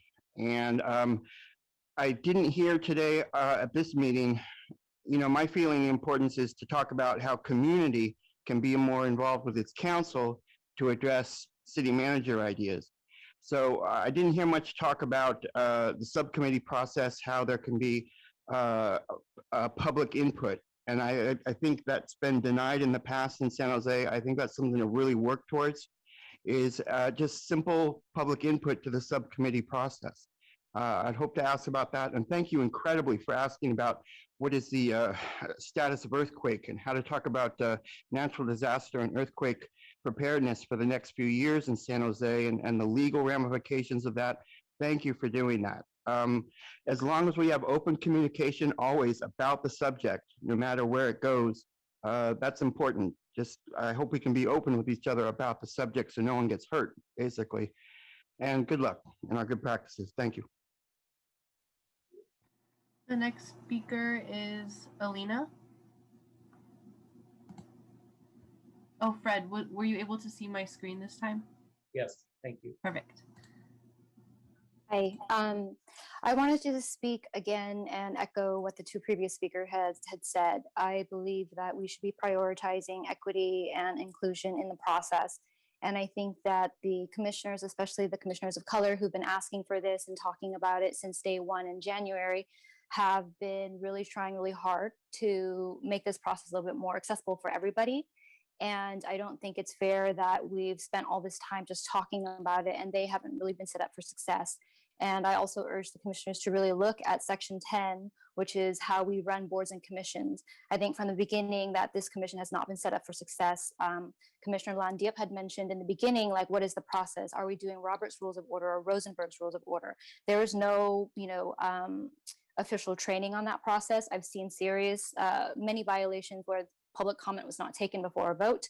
And I think that in the future, we should really outline how commissions work. We should have the racial equity presentation done by the Office of Racial Equity in the beginning, and we should have proper training on how procedures and memos are done. And when we do budget requests, if it goes to the Open Rules Committee, all of that process should be laid out and easy to follow. It shouldn't be so ambiguous and hard to understand. And it should also be accessible and easy for the public to follow. And I feel that this commission is short on timing, and I feel that the Charter Review Commission should be a regular commission going forward, because it shouldn't be every 30 plus years that we look at this. A lot changed since, the internet, and just in the last 2 years, there's a lot of things that have changed in the commissions, and we should be looking at our charter in the same process so that it can always be adapting towards new crises and other things that are happening within our community. Thank you. Thank you. Next speaker. That was the final public commentary. Thank you, members of the public, for joining us this evening and for your comments. I'd like to address the commission just in terms of a little bit of feedback to our comments tonight. I do think I hear your concerns about timing. It's been a challenge for us since the beginning. We all knew the timeline. We all knew the timeline was going to be a challenge as we move forward. I am going to try to keep pushing us to get as far as we can. And if at that point where we feel like there are items that are beyond the scope of this commission and that we want to recommend them further for further study or for a next commission, that can happen. But I'd really like us to do our best to not worry about that piece as much as to get as much work as we can get done first and really focus in on the questions that the council directly asked us about, including then the notions of equity, inclusion, and diversity into the way that we respond to them. So I'm going to keep trying to move us forward in that way to see as far as we can get for these very important topics. I will, as I said, I'd like to ask us to get through the first public hearing. I'm asking all commissioners to make sure they're encouraging members of that they represent in the districts to attend the hearing and to be able to hear not only our presentation, but also then to give feedback and input. At that point, we'll look at our subcommittee structure and the topics that are assigned.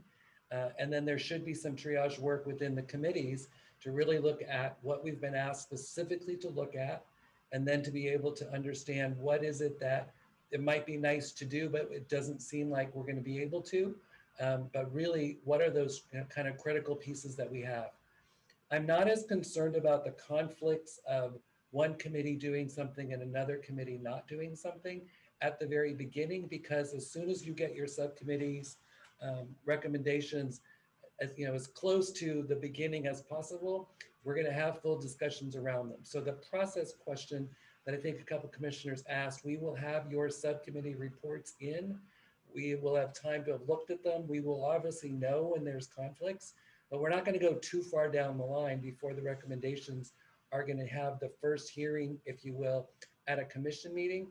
And then for the further discussion, the teasing out of where there are differences and where we need to still align, a public hearing about it to get the public's engagement around it, and then subcommittees to work out kind of a reconciliation, if you will, after that. So getting us to talk first, getting the public to speak to it, getting it to a public hearing, getting more input, and then going back to the subcommittees for reconciliation to then be brought back to the full commission. And I really do want to thank everyone for their kind of timeliness and work. We are getting materials back and out as fast as we can. I appreciate that we did get our memo out, our email out to update you during this interim period where we had one less meeting, and that we got all the materials back in so that folks could get them out on Friday. I really appreciate subcommittees trying to kind of stick to our deadlines. And as Lawrence outlined them, there are some tight deadlines that we're going to have to meet if we're going to continue to move our work forward. So those are just some of the ways that I think I'm trying to respond to Commissioner's thoughts and comments tonight. But really, let's keep pushing forward, see where we are in our first public hearing, and then look at reorganization. But let's stay the charge at this point. Let's continue to do that. Not saying what's going to happen in the future, but let's continue to move forward.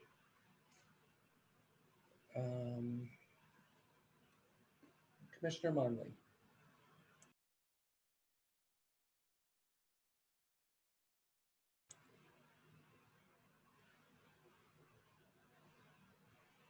Apologies. No problem. Thank you. All right.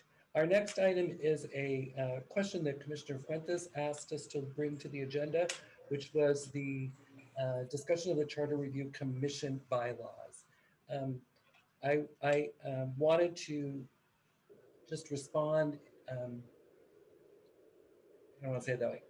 I just wanted to remind folks that we talked about, the city attorney brought us the council policy 04 is the kind of default bylaws that any ad hoc committee has. So they're set up in that way for ad hoc committees, which was one of the things that we are. So I just, we've thrown that into the work plan if you want to refer back to it just in case any folks are looking at what bylaws do we operate under. If we needed to look at a bylaws, that's kind of the default position. But Commissioner Fuentes, you raised this issue to bring to the agenda, so I'll give you the floor. Thank you. So the reason that I am bringing up to our commission to consider having bylaws is that I think we need to have better rules to operate from. And like I said, I think the bylaws could help us get there. And from what I understand, in talking to City Attorney Vanny, if we decide to have bylaws, the city clerk and city attorney would prepare those for us. And you know, we have been talking about inclusion, transparency, equity, all of these things, and yet these may be our values, but the question is, how do we make them real? And our public speakers today, all of them were talking about equity, and I think we need to take this very seriously. And I'm just going to give you some examples. Number one, for some reason, you know, we have been put into a category that we have subcommittees and they are not made public. Our committees are not public. I'm part of the Governance Structure Subcommittee. And by the way, Lawrence, the person who replaced you did an excellent job, Muriel, facilitating our process. And it was wonderful, you know, being there with a small group of 5 to 6 people to discuss the questions, because it's a lot easier, everybody engaged on a particular topic. However, we have to recognize that without the public present, we are meeting in a closed room and we are not being transparent and we are not being inclusive. And that is fundamental to practicing equity. And that's one example. Another example, and that's a big example in terms of what we're doing with our committees and how, in fact, as we have over the meeting tonight, we have danced around the Brown Act. Well, we got to be careful with the Brown Act because how we do this and all of this. Well, if we were following the Brown Act and actually posting these meetings, it would make things a lot simpler. Not that it solves all the questions, or all the issues, but it would make it simpler. The other thing is the way that we have public comment. It never makes sense to have public after you've already finished a topic. I mean, what's the point? As commissioners, we hear something and then we cannot even comment to that.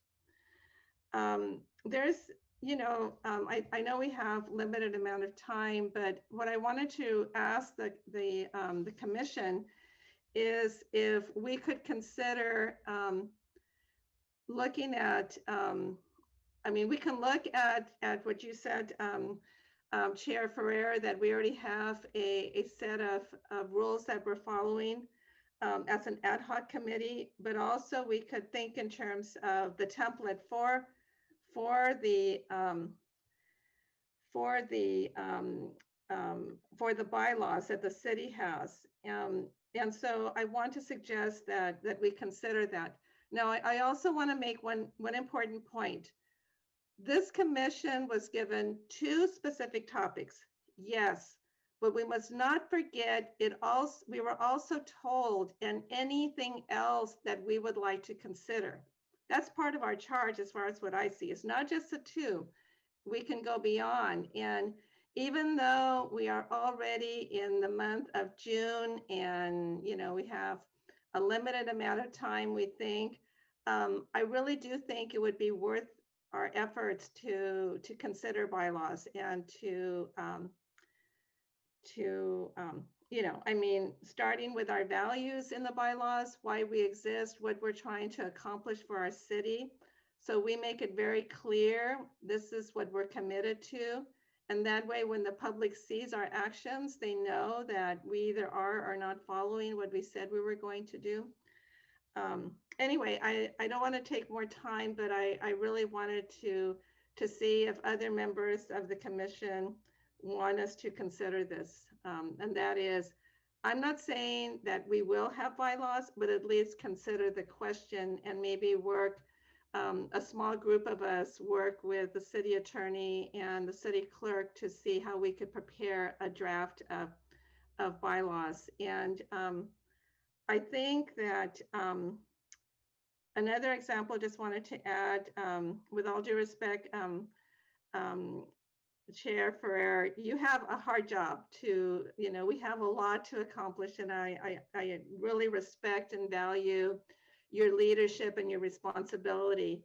But yet at the same time, I sometimes think we need a better way to include everybody's thinking. There's that balance between you're the leader and you've got to move us forward and you've got a responsibility.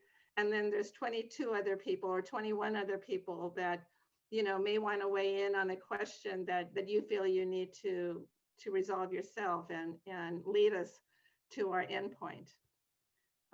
Anyway, those are my thoughts I wanted to share and see if what other commissioners think about this idea. Thank you, Commissioner Fuentes. Other hands up?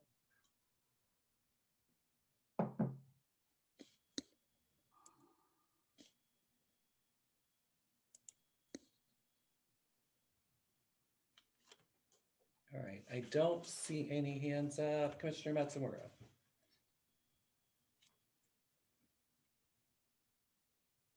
Commissioner Matsumura, you're on mute. Thank you. I'm just supportive. I think Commissioner Fuentes raised some important questions. I was particularly concerned tonight with our public outreach item.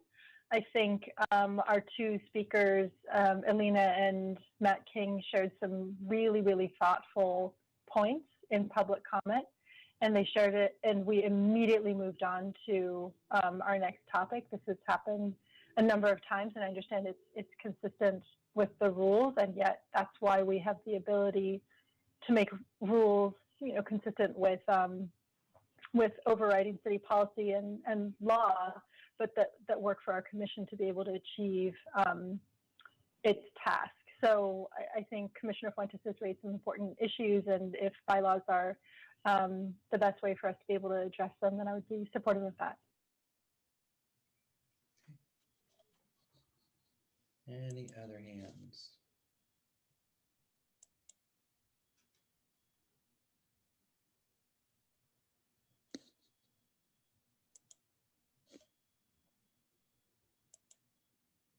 Commissioner, Vice Chair Johnson. Thank you, Mr. Chair. I just also want to say that I am also supportive of Commissioner Fuentes' suggestions of creating bylaws. I think that would be really helpful for us moving forward. Okay. Any other one want to weigh in?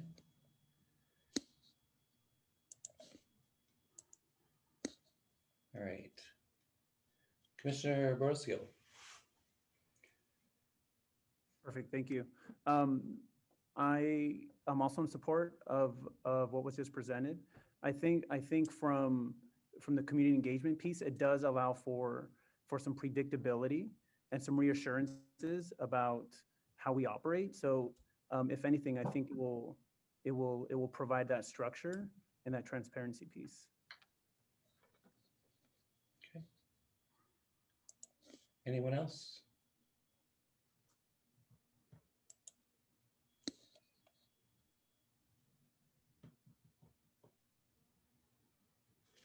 Your silence is interesting. I'm not really sure how to interpret that.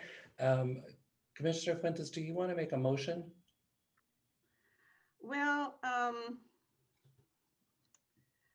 I could make a motion, but I raised this topic for discussion, and I mean, it's it's important to know that there are other commissioners who also share this idea.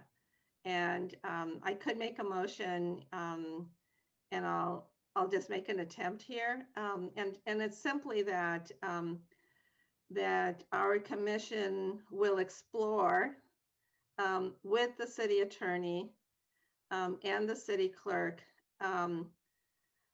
drafting some general ideas of what bylaws could include. So in other words, I mean, I see it as like, well, number one, I see that our endpoint may not be December, we might continue, but I also see that this could be done pretty quickly. And so our first step would be to explore it. So in other words, by the time we meet again, we have put more thought into this and we've explored the what bylaws might look like with the city attorney and the city clerk. So in many words, that would be the motion. Do you want me to try and repeat it in the? So the motion is to explore with the city clerk and the city attorney the drafting of bylaws for our city charter commission. And that we would report back at our next meeting. And report back at our next commission meeting? Yes. Okay. Report back with the findings of what they talk about, or with bylaw drafts?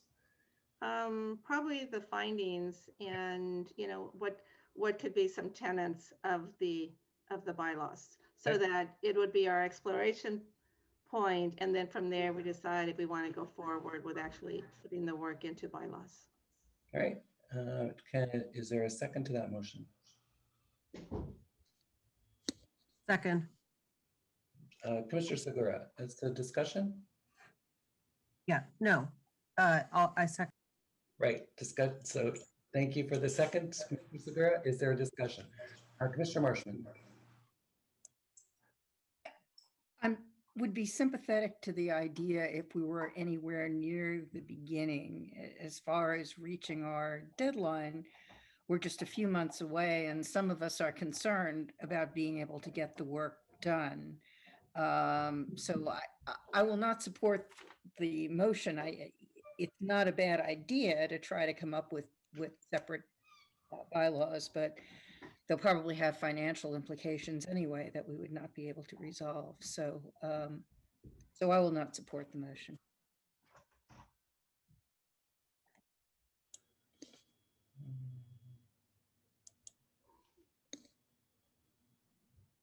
Commissioner Monley.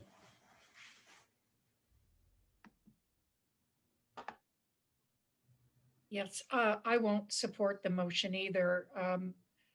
These bylaws will die with the end of the commission's responsibility, if I'm not mistaken, and we're about 4 months away from that. It just doesn't seem, unless you were going to attempt to put bylaws in for a long-term commission that was to be in place for months and months or years and years. It just doesn't seem to be a good use of bylaws. Thank you, Commissioner Tran. Yes, I speak in support of Commissioner Fuentes' motion. I think even if we can get some clarity into our operations, right, and we have a very clear guidepost and guideline as to how we move forward in terms of processing public comment, in terms of receiving public feedback, the subcommittee structure. This can help clarify and make us more efficient moving forward. I mean, you know, we are trying to be adapting. We're trying to be adaptable to the conditions that we are in, but having some kind of foundation laid out for how we continue to operate can be helpful, even if it's for the next 4 months. And if there is a possibility we extend our work, then for beyond.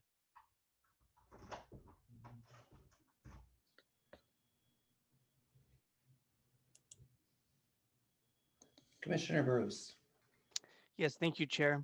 Yes, I'll also be supporting the motion tonight, echoing a lot of sentiments that my commission colleagues have said, giving us a little bit more of drive for our commission, and you know, giving us a little bit more direction as we move forward in the process, especially around community outreach, public outreach. You know, I think in terms of timeline, not so much a deal breaker for me. I think that, you know, whatever time we have, having some bylaws could be beneficial to our commission, give us a little bit of direction. idea what bylaws are. Commissioner, anyone else? Commissioner Fuentes. I just wanted to ask City Attorney Vanny if he could comment on the feasibility of the motion.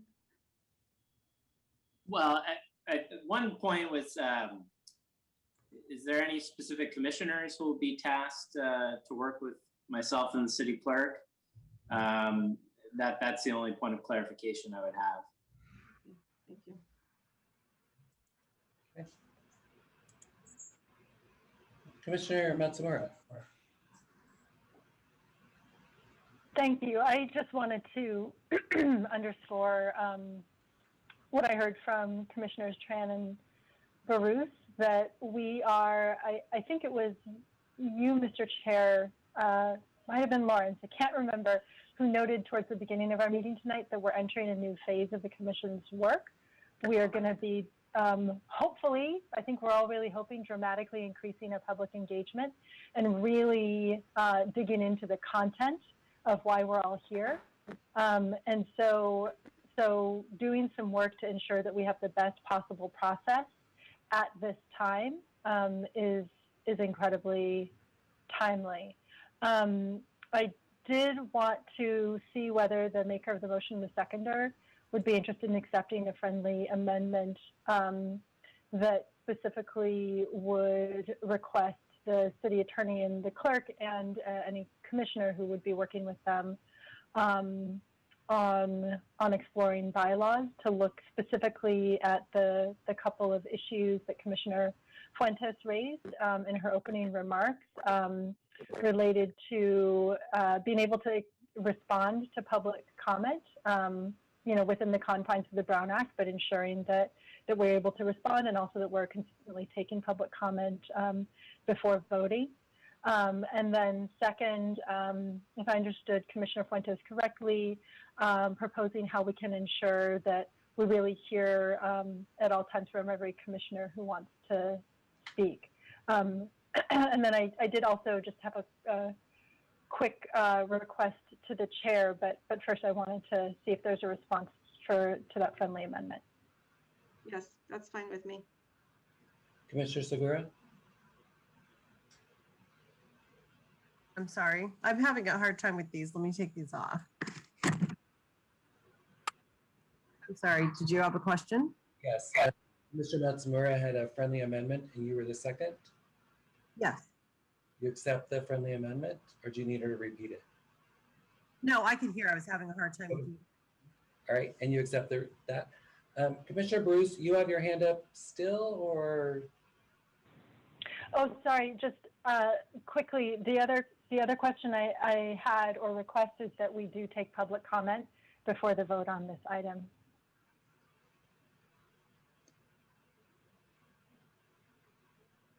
Commissioner Tran, you have your hand up. I forgot to take it down, that's all. Thank you. Commissioner Fuentes, you have your hand up. I'm sorry. Okay. So Commissioner Matsumura, I'm okay doing that. I think the challenge is always going to be that it's one of two things, right? If the public doesn't know how you're going to vote, then they can't comment on it. If you want their input first, that's fine, but then you're voting after, and then they have no ability to respond to the vote or the action taken. So I think there's two different ways of looking at it, but if you're looking for public input first, we can do that. And if looks like the maker of the motion is asking for that as well, I'm happy to do that first and then voting, but we will not have public comment after the vote then. Is there any other comments?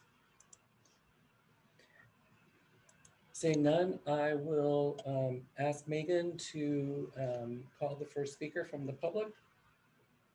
There are 3 hands raised currently. The first speaker is B. Beekman. Hi, Blair Beekman here.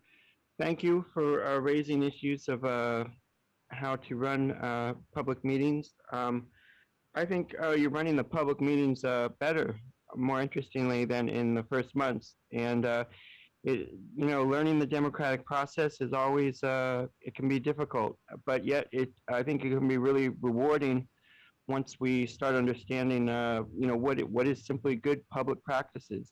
And thank you for considering that, to have time to consider the words of people like Matt King and have, open debate on his words. That's really good, important subject matter to consider. Most city councils, they have a way that immediately after their public presentations, they immediately go to public comment and then have their council discussion afterwards. You can follow those models and examples, and it shouldn't be too difficult to work on. And good luck on how you do this. And yeah, to all, thank you for caring about hearing voices from the public. Thank you. Next speaker. The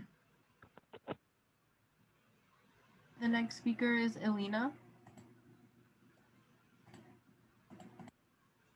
Thank you. As a member of the public, I feel that taking public comment before a vote makes myself feel much more heard and a part of the conversation. I support the motion, but I would also push the commissioners to consider coming back with a draft. There are many resources available for commissioners to work for the bylaws, and you can also direct the city attorney to provide these resources to you. Additionally, practicing an equitable process through creating the bylaws is what equity looks like. And it's a good model in practicing a process as you're going into this, revising our city charter. Also, on Robert's Rules of Order and Rosenberg's Rules of Order, they are not bound to the Brown Act. They're completely separate. They're not also bound into any other law of the land, and is adopted as an ordinance that can be changed. And creating a more friendly public comment process and community engagement process through this, I think, is a practice in good faith of improving this community engagement, equitable process that so many of the commissioners have spoken about. And also, I would like to note on civic makers, I feel like there's a lot of pressure being put on CBOs and the commissioners to do the outreach. And I feel that, as a paid consultant and all of the commissioners are all volunteers, I think there should be a lot more room for civic makers to be doing social media outreach and doing community outreach to get people to these meetings, because I don't understand what you're being paid for, to be honest, and without any disrespect, if you can't get people to this meeting. And in the same way that you're asking CBOs to outline every single line item of what they're spending their money on, I would really like to see a line item of what you've been spending your time on, and see more accountability with the paid consultant to provide more resources to the public and to the commissioners and to community outreach and engagement. Thank you. Thank you. Next speaker. The next public commenter is Danny.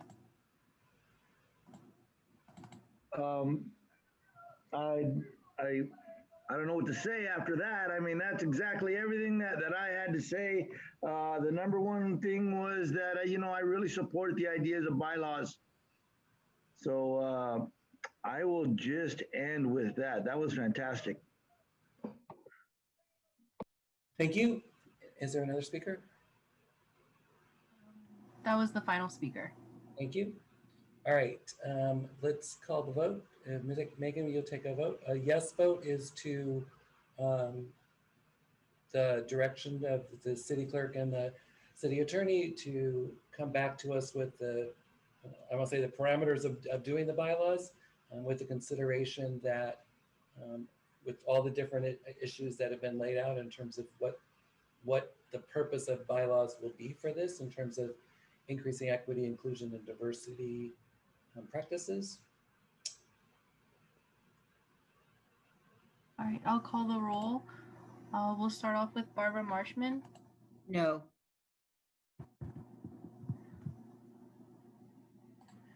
Christina Johnson. Yes. Elizabeth Monley. No. Ellie Matsumura. Yes. Enrico Calendar. Yes. Frank Kametsky.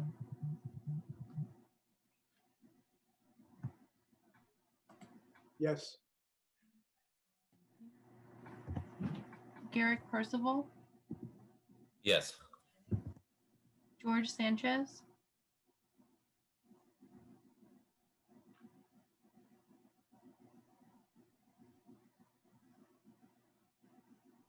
George Sanchez, are you muted?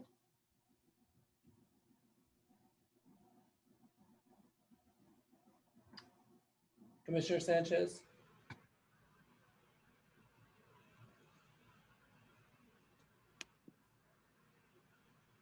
You're still muted, Commissioner Sanchez.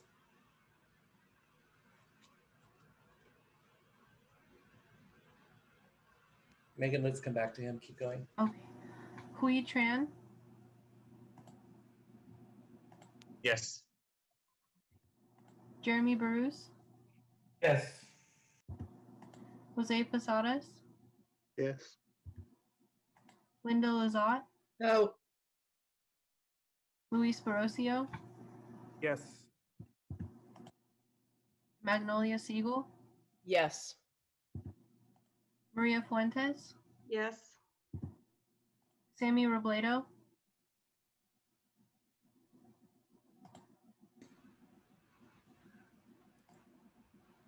Commissioner Robledo,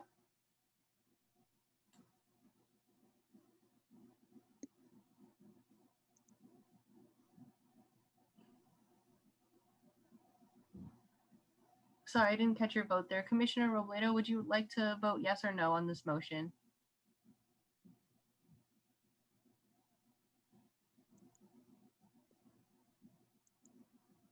Okay, we'll come back to you. I wasn't able to record your vote there. Sherry Segura, Yes. T. Tran, Yes. Veronica Amador, Yes. Yong Zhao. No. Okay, and then I'll come back to George Sanchez. Were you able to unmute yourself and vote?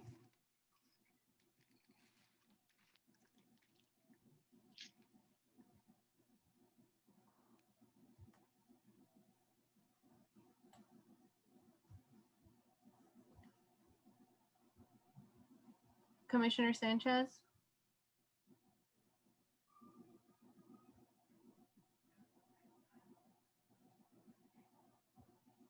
There you are. Good.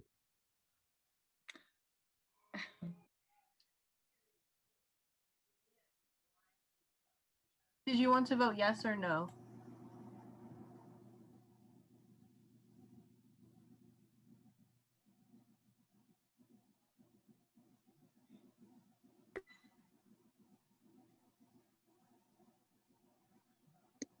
Looks like there may be some internet oh, I see a thumbs up. Okay. I'll Hey, record this you is as Sam. yes. Can you hear me? Yes. No. No? Okay. Thank you. So Commissioner Sanchez is voting yes. Commissioner Robledo is voting no. The motion passes. Could I have, by show of hands, volunteers? You want to work on this?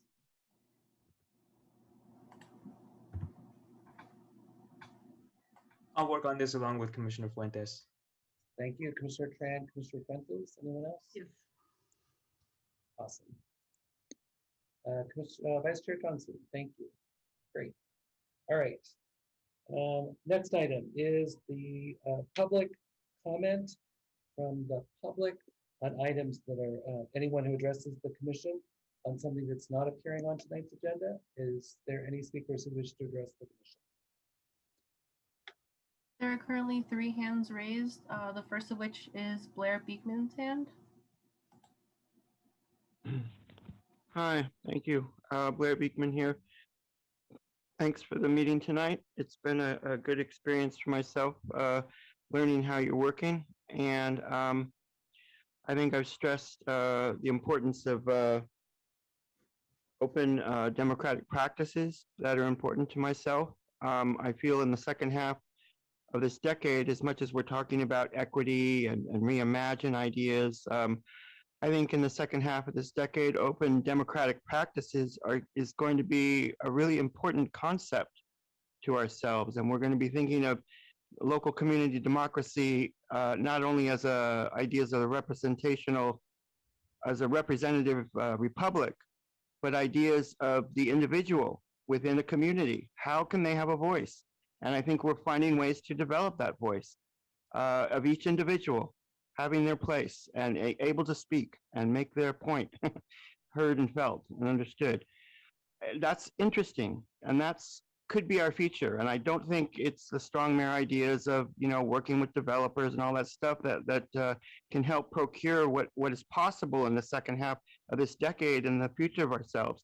And I think really addresses the ideas of peace and sustainability and accountability and openness and all the good stuff. So don't forget open public policy and good democratic practices with your ideas of equity and reimagine at this time. And Robert Brownstein, Brownstein, I have to learn to say his name better because I really respect everything he always talks about. So thanks for his words and for everybody's words tonight, and good luck how we're all trying to understand things. Thanks. Thank you. Next speaker. The next speaker is Elena.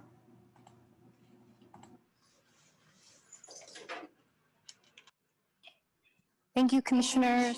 I really appreciate that process and having public comments heard before. And I would also just encourage again that the commissioners take a look at Section 10 of boards and commissions and how they are run, because I there's a lot of opportunity there to improve the process, just not for this commission, but for all commissions going forward. Thank you.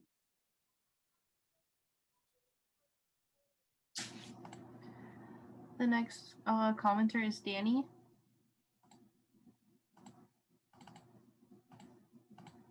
I think I did not lower my hand. I'm sorry. No problem.